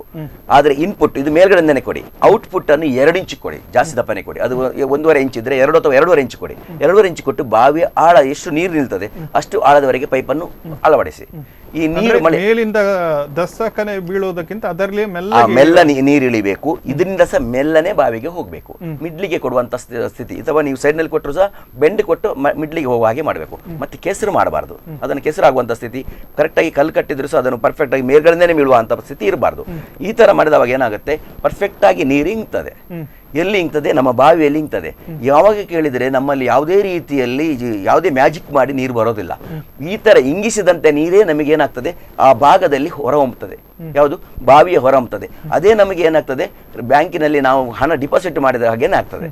ಅಂತ ಒಂದು ಸ್ಥಿತಿಯನ್ನು ನಾವು ನಿರ್ಮಾಣ ಮಾಡಬೇಕು. ಇವತ್ತು ಬ್ಯಾಂಕಿನ ಹಣ ಡಿಪಾಸಿಟ್ ಮಾಡಿದ್ರೆ ಮಾತ್ರ ತೆಗೆದ ಹಾಗೆ ಮತ್ತೆ ಬರ್ತದೆ, ಇಲ್ಲದಿದ್ರೆ ನಮಗೆ ಏನು ತೆಗೆದಾಗ ಹಣ ಸಿಗೋದಿಲ್ಲ. ಹಾಗೇನೆ ನೀರಿನ ಡಿಪಾಸಿಟ್ ನಾವು ಎಲ್ಲಿವರೆಗೆ ಮಾಡೋದಿಲ್ವೋ ನಮ್ಮ ಕನಸು ನನಸಾಗಲಿಕ್ಕೆ ಸಾಧ್ಯವೇ ಇಲ್ಲ. ಹಾಗಾಗಿ ಕೃಷಿ ಬಾವಿ ಇದ್ದವರು ಮತ್ತೆ ತೋಟದಲ್ಲಿ ಬೆಂಚ್ ಮಾರ್ಕ್ ನಾವು ಏನು ಹೇಳ್ತೇವೆ, ನಮ್ಮ ತೋಟದಲ್ಲಿ ಹುಲ್ಲು ಬರೋದ್ರಿಂದ ನಾವು ಹೇಳಿದೆ ಕಳೆಗಳಿದ್ದಾವೆ, ಇವುಗಳೇನು ಮಾಡ್ತವೆ, ನೀರನ್ನು ಇಂಗಿಸ್ತವೆ. ಅದನ್ನು ಮಾಡಬೇಕು ನಾವು ಫಸ್ಟಿಗೆ. ಅಲ್ಲಿ ನೀರು ಇಂಗಿಸುವಂತ ಪ್ರಕ್ರಿಯೆ ಮಾಡಬೇಕು. 5 ಎಕರೆ ಜಮೀನಿರಲಿ 1 ಎಕರೆ ಜಮೀನಿರಲಿ ಅವನ ಕೃಷಿ ಮಾಡಲಿಕ್ಕೆ ಅಲ್ಲಿ ನೀರು ಇಂಗಿದ್ದೆ ಅವನಿಗೆ ಸಾಕಾಗ್ತದೆ. ತೆರೆದ ಬಾವಿ ಇರಲಿ ಓಪನ್ ವೆಲ್ ಇರಲಿ, ನೀರು ಇಂಗಿಸಿದರೆ ಖಂಡಿತ ಮುಂದಿನ ದಿನದಲ್ಲಿ ಈ ಸಮಸ್ಯೆ ಬರೋದಿಲ್ಲ. ಇದನ್ನು ನಾನು ದಿಟ್ಟವಾಗಿ ಹೇಳ್ತೇನೆ, ನನ್ನ ದೃಷ್ಟಾಂತಗಳೇ ನಾನು ಹೇಳುವಂತಹದ್ದು. ಮುಖ್ಯವಾಗಿ ಏನು ಕೇಳಿದ್ರೆ, ಇದಕ್ಕೆ ಮನಸ್ಸಿಲ್ಲ ಅಂತ ಹೇಳಿದ್ರೆ ಖಂಡಿತ ನೀರಿನ ಕೊರತೆ. ಒಂದು ಕಡೆಯಲ್ಲಿ ಮನಸ್ಸಿಲ್ಲ ಅಂತ ಹೇಳ್ಬೇಕಾದ್ರೆ ಒಂದು ಕಡೆಯಲ್ಲಿ ಅದಕ್ಕೆ ಖರ್ಚುಗಳಾಗ್ತದೆ. ನಾವು ಹೇಳಿದರೆ ಒಂದು ಕಡೆ ನಾನು ಮಾಡಿದರೆ ಪುಕ್ಕಟೆ ಸಿಕ್ಕೋದಾದ್ರೆ ಯಾರು ಮಾಡ್ತೇನೆ. ಆದ್ರೆ ನೀವು ಹೇಳಿದ ಪದ್ಧತಿಯಲ್ಲೆಲ್ಲ ಅಳವಡಿಸಿಕೊಂಡ್ರೆ ರೀಚಾರ್ಜ್ ಮಾಡಲು ಸ್ವಲ್ಪ ಖರ್ಚಾಗ್ತದೆ. ಈ ಖರ್ಚಾಗೋದಕ್ಕೆ ಎಷ್ಟು ಖರ್ಚು ಆಗ್ಬೋದು, ಮತ್ತೆ ಏನಾದ್ರೂ ಅದಕ್ಕೆ ಸಹಾಯ ಇದೆಯಾ ಸರ್ಕಾರದಿಂದ, ಅಥವಾ ಏನಾದ್ರೂ ನಿಮ್ಮ ಕೃಷಿ ಸಂಘದಲ್ಲಿ ಸಹಾಯ ಇದೆಯಾ ಇಂತ ರೀಚಾರ್ಜ್ ಮಾಡಿಸ್ಕೊಳ್ಳೋ ವಿಧಾನ? ರೀಚಾರ್ಜ್ ಮಾಡ್ಲಿಕ್ಕೆ ಸರ್ಕಾರದಿಂದ ಇಂಗುಗುಂಡಿ ಮಾಡ್ಲಿಕ್ಕೆ ಸಾಕಷ್ಟು ಪ್ರಮಾಣದಲ್ಲಿ ಇದಾವೆ. ಕೃಷಿ ಇಲಾಖೆ ಇರ್ಬೋದು, ತೋಟಗಾರಿಕೆ ಇಲಾಖೆ ಇರ್ಬೋದು, ಕೃಷಿ ಹೊಂಡಗಳಿಗೆ ಮಾಡಲಿಕ್ಕೆ ಹೆಚ್ಚಿನ ಒತ್ತು ಕೊಡ್ತಾ ಇದ್ದಾರೆ. ಆ ಕೃಷಿ ಹೊಂಡಗಳು ಏನು ಕೇಳಿದರೆ ಅಲ್ಲಲ್ಲಿ ಮಾಡಿದವಾಗ ಹೆಚ್ಚಿನ ಪ್ರಯೋಜನಗಳು ಕೆಲವು ರೈತರಿಗೆ ಕಾಣೋದಿಲ್ಲ. ಏನಾಗ್ತದೆ ಕೇಳಿದ್ರೆ, ಕೃಷಿ ಹೊಂಡಗಳು ಅಂತ ಹೇಳಿದ್ರೆ 20 ಮೀಟರ್ ಆಗಲ್ಲ, 3 ಮೀಟರ್ ಆಗಲ್ಲ, 20 ಮೀಟರ್ ಉದ್ದ ಒಂದು ಜಾಗ ವಿಸ್ತಾರ ಬೇಕು ಅಂತ ಹೋಗ್ತದೆ. ಆದ್ರೆ ಅಲ್ಲಿ ಮಾರ್ಚ್ ಆಗುವಾಗ ನೀರು ಕಾಣೋದಿಲ್ಲ ಇವರಿಗೆ. ಅಂದ್ರೆ ಅಲ್ಲಿ ಡಿಸೆಂಬರ್ ನಲ್ಲಿ ಜನವರಿಯಲ್ಲಿ ಕಾಣೋದಿಲ್ಲ. ಅವಾಗ ಏನು ಅನಿಸ್ತದೆ ಕೇಳಿದ್ರೆ, ಇದು ವೇಸ್ಟ್ ಅಂತ ಕಾಣಿಸ್ತದೆ. ನೀವು ನೀರಿನ ಬಗ್ಗೆ ಖರ್ಚು ಅಂತ ಹೇಳಿದ್ರೆ, ನಾವು ಈಗ ಕೃಷಿಕರು ಏನ್ ಖರ್ಚು ಮಾಡ್ತಾ ಇದ್ದೇವೆ ಕೇಳಿದ್ರೆ, ಇವತ್ತಿಗೆ 1 ಲೀಟರ್ಗೆ ರೂಪಾಯಿ ನಾವು ಖರ್ಚು ಬೀಳ್ತಾ ಇದೆ ಕೃಷಿಕರಿಗೆ. ಯಾಕೆ ಕೇಳಿದ್ರೆ ನಾವು ಸ್ಪ್ರಿಂಕ್ಲರ್ ಅಳವಡಿಸುವಂಥದ್ದು, ಕೊಳವೆ ಬಾವಿ ತೋಡುವಂಥದ್ದು, ಅದರ ನಿರ್ವಹಣೆ ಎಲ್ಲ ಸೇರಿದ್ರೆ 1 ಲೀಟರ್ ಖರ್ಚು ಬೀಳ್ತದೆ. ಆದರೆ ಇವತ್ತು ನಾವು ಎಷ್ಟು ಕಷ್ಟ ಬರ್ತಾ ಇದ್ದೇವೆ ಯಾಕಂದ್ರೆ 20 ಲೀಟರ್ ಕೊಟ್ಟು 1 ಲೀಟರ್ ನೀರನ್ನು ಕುಡಿತಾ ಇದ್ದೇವೆ. ಅದು ಒಳ್ಳೆಯದು ನಿಮಗೆ, ನಿಮ್ಮ ಖರ್ಚು ನೀರಿಂಗಿಸುವಂತದ್ದು ಕಡಿಮೆ ಖರ್ಚಿನಲ್ಲಿ ನಿಮ್ಮ ನೀರನ್ನು ನಂಬುವಂಥದ್ದು ಒಳ್ಳೆಯದು. ಇದನ್ನು ನೀರನ್ನು ಖಂಡಿತ ಯಾಕೆ ಕೇಳಿದ್ರೆ ಯಾವತ್ತಿಗೂ ನಾವು ಖರ್ಚಿನ ಬಗ್ಗೆ ನೋಡಬಾರ್ದು. ಒಂದು ಓಪನ್ ವೆಲ್ಗೆ 15 ರಿಂದ 20 ಸಾವಿರ ಹೇಳಿದೆ, 25 ಆಗಲಿ, ಕೊಳವೆ ಬಾವಿಗೆ 25 ಸಾವಿರ ಖರ್ಚಾಗಲಿ, ಅದು ನಿಮಗೆ ಖರ್ಚು ಅಂತ ಎನಿಸಬಾರ್ದು. ಯಾಕೆ ಕೇಳಿದ್ರೆ ಅದು ಅವಶ್ಯಕತೆ. ಯಾಕೆ ಕೇಳಿದ್ರೆ ನಮಗೆ ಮೂಲ ವಸ್ತು ಅದು ಇಲ್ಲದಿದ್ದರೆ ನಮ್ಮ ಬದುಕಕ್ಕೆ ಸಾಧ್ಯ ಇಲ್ಲ. ನಮಗೆ ಏನಾದರೂ ಮಾಡ್ಬೋದು, ನೀರಿಲ್ಲದ್ರೆ ಬದುಕಲಿಕ್ಕೆ ಖಂಡಿತ ಸಾಧ್ಯತೆ ಇಲ್ಲ. ನೀರಿನ ಬಗ್ಗೆ ಜಾಗೃತಿ ಇದು ಎಲ್ಲರಲ್ಲಿಯೂ ಮಾಡಬೇಕು. ಖಂಡಿತ ಈ ಖರ್ಚಿನ ಬಗ್ಗೆ ಯೋಚನೆ ಮಾಡಬಾರ್ದು. ನಾನು ಹೇಳಿದ ಪದ್ಧತಿಯನ್ನು ಬರುವ ವರ್ಷ ಮಾಡಿ ಇದೇ ಸ್ಟುಡಿಯೋಕ್ಕೆ ನಾನು ಬರ್ತೇನೆ. ಖಂಡಿತ ನಿಮ್ಮಲ್ಲಿ ಏನಾದರೂ ಈ ಸಮಸ್ಯೆ ಸ್ವಲ್ಪ ಆದ್ರೂ ಪರಿಹಾರ ಆಗದೇ ಇದ್ರೆ ಖಂಡಿತವಾಗಿ ನನ್ನನ್ನು ತರಾಟೆಗೆ ತಗೊಳ್ಳಿ. ಸರಿ ಸರಿ, ನಾನು ರವೀಂದ್ರ ಅವರಲ್ಲಿ ಕೇಳಲಿಕ್ಕೆ ಇಷ್ಟಪಡ್ತೀನಿ. ಎಲ್ಲ ಕಡೆಯಲ್ಲಿ ಬೋರ್ವೆಲ್ ಅಗಿತಾ ಇದ್ದಾರೆ, ಮತ್ತೆ ಬೋರ್ವೆಲ್ ಅಗಿಬೇಕಾದ್ರೂ ಇಂತಿಷ್ಟೇ ಪ್ರಮಾಣ ಅಂತ ಇರಬೇಕು. ಅದು 100-200 ಫೀಟ್ ಹೋಗುವ ನೀರಿನಲ್ಲಿ ಗಡುಸುತನ ಬರ್ತದೆ. ಆ ನೀರಿನಲ್ಲಿ ಏನೋ ಒಂದು ಅಂಶ, ಒಂದು ಕಬ್ಬಿಣದ ಅಂಶ ಬರ್ತದೆ. ಇದು ಎಷ್ಟು ಕೃಷಿ ಭೂಮಿಗೆ ಒಳ್ಳೆಯದು ಹಾಳು, ಇದರ ಬಗ್ಗೆ? ಇದು ಕೃಷಿ ಭೂಮಿಗೆ ಅಷ್ಟು ಉತ್ತಮ ಅಲ್ಲ. ಈಗ ನಾನು ಇಲ್ಲಿ ಜನರಿಗೆ ಹೇಳೋದಂತ ಹೇಳಿದ್ರೆ, ಅದು ಜನರಿಗೆ ಅಂತ ಹೇಳಿದ್ರೆ ನಮಗೆ ನಾವು ಕೂಡ ಹೇಳ್ಕೊಳ್ಬೇಕಾಗತ್ತೆ. ಇವತ್ತಿನ ಈ ಪರಿಸ್ಥಿತಿಗೆ ನಾವೆಲ್ಲರೂ ಕಾರಣರಿದ್ದೇವೆ. ರೈತರ ಹತ್ರ ಬೊಟ್ಟು ಮಾಡಬೇಡಿ, ಎಲ್ಲರೂ ಕಾರಣರಿದ್ದೇವೆ. ಹೇಗೆ ಕೇಳಿದ್ರೆ ಇವತ್ತಿನ ಈ ಪರಿಸ್ಥಿತಿ ರೈತರು ಮಾತ್ರ ಅನುಭವಿಸ್ತಾ ಇಲ್ಲ, ಎಲ್ಲರೂ ಅನುಭವಿಸ್ತಾ ಇದ್ದೇವೆ, ಪ್ರತಿಯೊಬ್ಬರು. ಈಗ ಕೆಲವು ಯೋಜನೆಗಳನ್ನ ತರ್ತಾ ಇರೋದು ಸರ್ಕಾರ, ಜನರು ಏನು ಮಾಡ್ಲಿಕ್ಕೆ ಆಗ್ತಿಲ್ಲ. ಆದ್ರೆ ಹೇಳ್ಕೊಳ್ಳಿಕ್ಕೆ ನಮ್ದು ಪ್ರಜಾಪ್ರಭುತ್ವ, ಪ್ರಜೆಗಳೇ ಪ್ರಭುಗಳು. ಈಗ ಉಲ್ಟಾ ಆಗ್ತಿದೆ. ಏನ್ ಕೇಳಿದ್ರೆ ಜನಸೇವಕರು, ಜನಪ್ರತಿನಿಧಿಗಳು ನಮ್ಮ ಸೇವಕರು, ಆದ್ರೆ ಅವರಿಗೆ ಜೈ ಜೈ ಹೇಳ್ಕೊಂಡು ನಾವು ಪ್ರಭುಗಳು ಅವರ ದಾಸರಾಗಿ ವರ್ತಿಸ್ತಾ ಇದ್ದೇವೆ. ಇದನ್ನು ಬಿಟ್ಕೊಂಡು ನೀವು ಸ್ಥಳೀಯವಾಗಿ ಗ್ರಾಮ ಪಂಚಾಯತ್ನಿಂದ ಹಿಡ್ಕೊಂಡು ಅಂದ್ರೆ ಹಳ್ಳಿಯಿಂದ ಡೆಲ್ಲಿವರೆಗೆ ಈ ನಮ್ಮ ಜನಸೇವಕರು, ಜನಪ್ರತಿನಿಧಿಗಳು ಏನಿದ್ದಾರೆ ಅವರನ್ನು ಹಿಡ್ಕೊಂಡು ಕೆಲವು ಯೋಜನೆಗಳನ್ನ ನಮ್ಗೆ ಹೇಗೆ ಬೇಕು ಹಾಗೆ ಮಾಡಿಸ್ಕೊಳ್ಳೋ ಪರಿಸ್ಥಿತಿ ನಿರ್ಮಾಣ ಮಾಡಬೇಕಾಗಿದೆ, ನನ್ನನ್ನು ಸೇರಿಸ್ಕೊಂಡು. ಈಗ ನಾವು ಹೋದಲ್ಲಿ ಅಥವಾ ಈಗ ನಾನು ಸ್ಟುಡಿಯೋದಲ್ಲಿ ಹೇಳ್ತಾ ಇರೋದಿಷ್ಟೇ, ನಮ್ಮ ಕೆಲಸ ನಾವು ಮಾಡಿಸ್ಕೊಳ್ಬೇಕು. ಅವ್ರಿವ್ರಿಗೆ ಜೈ ಹೇಳಿದ್ರೆ ಅವರು ಉದ್ಧಾರ ಆಗ್ತಾರೆ, ನಾವು ಉದ್ಧಾರ ಆಗುದಿಲ್ಲ. ಅದರಿಂದಾಗಿ ನಾವು ಪ್ರಭುಗಳು, ನಾವು ಉದ್ಧಾರ ಆಗ್ಬೇಕಾದ್ರೆ ಏನಾಗಬೇಕಾಗಿದೆ, ಸ್ಥಳೀಯವಾಗಿ. ಈಗ ನಾವು ಗ್ರಾಮ ಪಂಚಾಯತ್ ಮಟ್ಟದಲ್ಲಿ ಹೇಳೋದಿದ್ರೆ ನಗರದ ವ್ಯವಸ್ಥೆಗಳನ್ನು ಬಿಡುವ. ಮದಗ ಅಂತಿತ್ತು ಮುಂಚೆ, ಈಗ ಎಲ್ಲಿದೆ? ಮದಗಗಳಿವೆ, ಆದ್ರೆ ಹೂಳು ತುಂಬಿ ಹೋಗಿ ಅದನ್ನ ಕೇಳುವರಿಲ್ಲ. ಇನ್ನು ಕೆಲವು ಕಡೆ ಪಂಚಾಯತ್ಗಳು ಏನ್ ಮಾಡ್ತಾರೆ ಅಂತ ಹೇಳಿದ್ರೆ ಹೂಳೆತ್ತು ಹೆಸರಲ್ಲಿ ಕಾಂಟ್ರಾಕ್ಟ್ ಕೊಟ್ಟು ದುಡ್ಡು ಖರ್ಚು ಮಾಡೋದು ಬಿಟ್ರೆ ಮತ್ತೆ ಏನ್ ಮಾಡ್ತಾ ಇಲ್ಲ. ಈಗ ಬ್ರಹ್ಮವರ ಕಡೆಯಲ್ಲಿ ಚಾಂತಾರ್ ಅಂತ ಇದೆ, ಹೆರಂಜೆ ಕಾಡೋಳಿ ಅಂತ ಕೆಲವು ಪ್ರದೇಶಗಳಿವೆ, ಅಲ್ಲಿ 4-5 ಮದಗಗಳಿವೆ. ಇವತ್ತಿನ ದಿವಸ ಅಲ್ಲಿ ಮದಗಳನ್ನ ಹೂಳೆತ್ತಾರೆ, ಹೂಳೆತ್ತಿದ ಮಣ್ಣೆಲ್ಲ ಹಾಕ್ತಾರೆ ಹೇಳಿದ್ರೆ ಅದನ್ನ ದಂಡೆ ಹಾಕ್ತಾರೆ. ಇನ್ನು 4 ಮಳೆ ಬಂದ್ಮೇಲೆ ಅದು ಮುಚ್ಕೊಳ್ಳುತ್ತೆ, ಬರೋ ವರ್ಷ ಪುನಃ ಹೂಳೆತ್ತಾರೆ. ಈ ತರ ಆಗ್ಬಾರ್ದು. ಅಲ್ಲಿಯ ಸ್ಥಳೀಯ ಜನತೆಯನ್ನು ಇದನ್ನು ಸರಿಯಾಗಿ ಗಮನಿಸಬೇಕು. ಅಲ್ಲಿಯ ಏನು ಹೂಳೆತ್ತಿದ್ದಾರೆ ಅದು ಸಮರ್ಪಕವಾಗಿ ಅದು ಕೊನೆ ತನಕ ನೀರು ನಿಲ್ಲುವಂಥ ವ್ಯವಸ್ಥೆ ಇರುವ ರೀತಿಯಲ್ಲಿ ನೋಡ್ಕೊಳ್ಬೇಕು. ಈ ಥರ ಎಲ್ಲ ಕಡೆಯಲ್ಲಿ ನೀರಿನ ಮಟ್ಟ, ಈಗ ಭಟ್ರು ಹೇಳಿದ ರೀತಿಯಲ್ಲಿ ನೀರಿನ ವ್ಯವಸ್ಥೆ ನೀರಿಂಗಿಸುವಂಥ ಕ್ರಮ ಆದರೆ ಈ ಬೋರ್ವೆಲ್ ತೋಡೋ ಅವಶ್ಯಕತೆನೇ ಬರುವುದಿಲ್ಲ. ಸರ್ಕಾರ ಮತ್ತು ಅಲ್ಲಿಯ ಜನತೆಗಳು ಈ ಬೋರ್ವೆಲ್ ತೋಡಿಸುವಂತ ವ್ಯವಸ್ಥೆನ ನಿಲ್ಲಿಸುವಂತ ಪ್ರಯತ್ನ ಪಡಬೇಕು. ಇಲ್ಲದಿದ್ರೆ ಕೃಷಿಗೋಸ್ಕರ ನಮ್ಮ ರೈತರು ಬೋರ್ ತೋಡಿಸುವ ಅವಶ್ಯಕತೆ ಬರ್ತಾ ಇದೆ. ಮೊದಲೆಲ್ಲ 30-40 ಫೀಟ್ ಅಂತ ಹೇಳುವಂತದ್ದು ಈಗ 300-400 ಫೀಟಿಗೆ ಹೋದ್ರು ಕೂಡ ನೀರು ಸಿಗದ ಪರಿಸ್ಥಿತಿ ನಿರ್ಮಾಣ. ಬೈಲಲ್ಲಿ ಒಂದು ಬೋರ್ ತೆಗೆದ್ರೆ ಒಳ್ಳೆ ನೀರು ಅಂತ, ಒಳ್ಳೆ ನೀರು ಇವತ್ತು ಅಲ್ಲಿಗೆ ಕಾಣ್ತಾ ಇಲ್ಲ. ನಮ್ಮ ಕರಾವಳಿ ಈಗ ಮಲ್ಪೆ, ಹೂಡೆ, ಬೆಂಗ್ರೆ ಆ ಕಡೆಗಳೆಲ್ಲ ಹೇಳುದಿದ್ರೆ ಈ ಹೊತ್ತಿಗೆ ಈ ಮೇ ತಿಂಗಳಲ್ಲಿ ತೋಡಿದ್ರೆ ಸಾಧಾರಣ ಮಟ್ಟ 20 ಫೀಟಿಗೆ ನೀರು ಸಿಗ್ತಾ ಇತ್ತು. ಕೇವಲ 20 ಫೀಟಲ್ಲಿ ನಮ್ಗೆ ಸಾಧಾರಣ ಮಟ್ಟ 2-3 ಫೀಟ್ನ ಬೇರೆ ಬೇರೆ ಸ್ವಲ್ಪ ಅಂತರ ಇದ್ರು ಕೂಡ 20 ಫೀಟ್ನ ಒಳಗಡೆ ಮ್ಯಾಕ್ಸಿಮಮ್ ಅಂತರ ಅಂತ ಅಷ್ಟು ಡೀಪಿಗೆ ಹೋದ್ರೆ ನೀರು ಸಿಗ್ತಿತ್ತು. ಆಮೇಲೆ ಈಗ ನಾವು ನೀಲವರ ಅಥವಾ ಶಿರುವ ಈ ಕಡೆಯಲ್ಲಿ ಹೇಳೋದಿದ್ರೆ ಸಾಧಾರಣ ಮಟ್ಟಿಗೆ 50-60 ಫೀಟ್ ಅಂತರಲ್ಲಿ ನೀರು ಸಿಗ್ತಿತ್ತು. ಈಗ ಅದನ್ನ ನಾವು ದ್ವಿಗುಣಗೊಳಿಸ್ಕೊಂಡು 600 ಫೀಟಿಗೆ ಹೋದ್ರೂ ನೀರು ಸಿಗ್ತಾ ಇಲ್ಲ ಅಂತ ಹೇಳೋದನ್ನು ನಾವು ನೋಡ್ತಾ ಇದ್ದೇವೆ. ಅದರಿಂದಾಗಿ ನಾವು ಫಸ್ಟ್ ಮಾಡಬೇಕಾದ್ದು ಹೂಳೆತ್ತುವಂತ ವ್ಯವಸ್ಥೆ ಆಗಬೇಕು. ಆಮೇಲೆ ನಗರ ಪ್ರದೇಶಗಳಲ್ಲಿ ಈಗ ಉಪಯೋಗ ಇಲ್ಲದೆ ಆಮೇಲೆ ಸೈಟ್ ಮಾಡಲಿಕ್ಕೆ ಮುಚ್ಚಿದ ಬಾವಿಗಳನ್ನೆದ್ರೆ ಅದನ್ನ ಪುನರ್ಜೀವಗೊಳಿಸುವಂತ ವ್ಯವಸ್ಥೆ ಆಗಬೇಕು. ಅದು ಪುನಃ ಇವರು ಹೇಳಿದ್ದ ವ್ಯವಸ್ಥೆಗೆ ಬರ್ತದೆ, ಅದನ್ನ ನೀರಿಂಗಿಸುವಂತ ವ್ಯವಸ್ಥೆ ಮಾಡಲಿಕ್ಕೆ. ಆಮೇಲೆ ಸ್ಥಳೀಯ ಆಡಳಿತಗಳು ಇನ್ನೊಂದು ಕ್ರಮ ಕಡ್ಡಾಯವಾಗಿ ತಗೊಳ್ಬೇಕು. ಈಗ ಏನ್ ಮಾಡ್ತಾ ಇದ್ವಿ ಅಂತ ಹೇಳಿದ್ರೆ ಬೆಂಗಳೂರಿನಂತ ಮಹಾನಗರ ಪಾಲಿಕೆಗಳು ಮಾತ್ರ ಒಂದು ಕ್ರಮ ತರ್ತಾ ಇದ್ವಿ, ನೀರಿಂಗಿಸುವಂತದ್ದು ಕ್ರಮ ಕಡ್ಡಾಯ, ಇಲ್ದಿದ್ರೆ ನಿಮ್ಗೆ ಮನೆ ಕಟ್ಟಲಿಕ್ಕೆ ಪರ್ಮಿಷನ್ ಕೊಡುವುದಿಲ್ಲ ಅಂತ ಹೇಳ್ಕೊಳ್ಳುವಂತ ಒಂದು ವ್ಯವಸ್ಥೆ ಮಾಡಿವೆ. ಆ ವ್ಯವಸ್ಥೆ ನಮ್ಮ ಉಡುಪಿಯಲ್ಲಿ ಬರಬೇಕು, ಅದೇ ನಮ್ಮ ಎಲ್ಲ ಗ್ರಾಮೀಣ ಪ್ರದೇಶಗಳಲ್ಲಿ ಕೂಡ ಬರಬೇಕು. ಜೊತೆಗೆ ಇಲ್ಲಿ ಕೆಲವು ಸಮಸ್ಯೆಗಳಿವೆ. ಎಲ್ಲರೂ ಶಕ್ತರಲ್ಲ. ಅಂತ ಸಂದರ್ಭದಲ್ಲಿ ಈಗ ಹೇಗೆ ಶೌಚಾಲಯ ಮಾಡ್ಕೊಳ್ಳಿಕ್ಕೆ ನಾವು ಧನ ಸಹಾಯ ಕೊಡ್ತೇವೆ ಅಂತ ಸರ್ಕಾರ ಘೋಷಣೆ ಮಾಡ್ತಿದ್ದು, ಅದೇ ರೀತಿ ಅಶಕ್ತರಿಗೆ ಮಳೆ ನೀರು ಇಂಗಿಸ್ಕೊಳ್ಳಿಕ್ಕೆ ನಮಗೆ ಕಷ್ಟ ಆಗುತ್ತೆ ಅಂತ ಹೇಳುವವರಿಗೆ ಆ ವ್ಯವಸ್ಥೆ ಏನು 50% ವ್ಯವಸ್ಥೆಯನ್ನ ಈ ಸ್ಥಳೀಯ ಆಡಳಿತ ಸಂಸ್ಥೆಗಳು ಅಥವಾ ಸರ್ಕಾರ ಮಾಡುವಂತ ವ್ಯವಸ್ಥೆ ಮಾಡಿದ್ರೆ ಬಹುಶಃ ಇಂಥ ಬರ ಪರಿಸ್ಥಿತಿ ಮುಂದೆಂದೂ ಬರುವುದಿಲ್ಲ. ಓಕೆ ಸರ್, ನಾನು ನಾರಾಯಣ ಉಡುಪರಲ್ಲಿ ಕೇಳಿದೆ, ಇತ್ತೀಚಿನಲ್ಲಿ ನಾವು ನೋಡ್ಬೇಕಾದ್ರೆ ತರಕಾರಿಯ ಬೆಳೆಗಳು ಎಲ್ಲ ಗಗನಕ್ಕೆ ಏರ್ತಾ ಇದೆ. ಮತ್ತೆ ಒಂದು ಕಡೆಯಲ್ಲಿ ನೋಡ್ಬೇಕಾದ್ರೆ ಅವನು ಬೆಳೆದ ಬೆಳೆಗೆ ಸಹ ಬೆಲೆ ಸಿಗ್ತಾ ಇಲ್ಲ. ಇದರ ಬಗ್ಗೆ ತಾವು ಹೇಳೋದಾದ್ರೆ, ಯಾಕೆಂದ್ರೆ ನಾವು ಗಮನಿಸಬಹುದು ಇತ್ತೀಚೆಗೆ ದಿನ ಬಳಕೆಯ ತರಕಾರಿ ಟೊಮೆಟೊ ಇರ್ಬೋದು, ನೀರುಳ್ಳಿ ಇರ್ಬೋದು, ಏನೇ ಇರ್ಬೋದು, ಸಾಕಷ್ಟು ಪ್ರಮಾಣದಲ್ಲಿ ಹೇಳ್ತಾ ಇದೆ. ಮತ್ತೊಂದು ಕಡೆಯಲ್ಲಿ ಸಾಕಷ್ಟು ಪಂಪ್ ಅಳವಡಿಕೆಯೋ ನೀರಿನ ಕೊರಕೆಯಿಂದ ಏನೋ ಒಂದು ಬೆಳೆ ಬೆಳಿತಾನೆ, ಅವನಿಗೆ ಬೆಲೆನೇ ಸಿಗ್ತಾ ಇಲ್ಲ ಕೃಷಿಕನಿಗೆ. ಇದರಲ್ಲಿ ಎರಡು ರೀತಿಯ ವಿಷಯಗಳು ಉಂಟು. ಒಂದು, ನಾವು ಇಲ್ಲಿ ಏನಾಗಿದೆ ಅಂತ ಹೇಳಿದ್ರೆ ಕೃಷಿಕರು ನಾವು ಹಿಂದೆ ಏನು ಬೇಕು ನಮಗೆ ಮನೆಗೆ ಬೇಕು ಅದನ್ನು ನಾವೇ ಬೆಳೆಸ್ಕೊಳ್ತಾ ಇದ್ವಿ.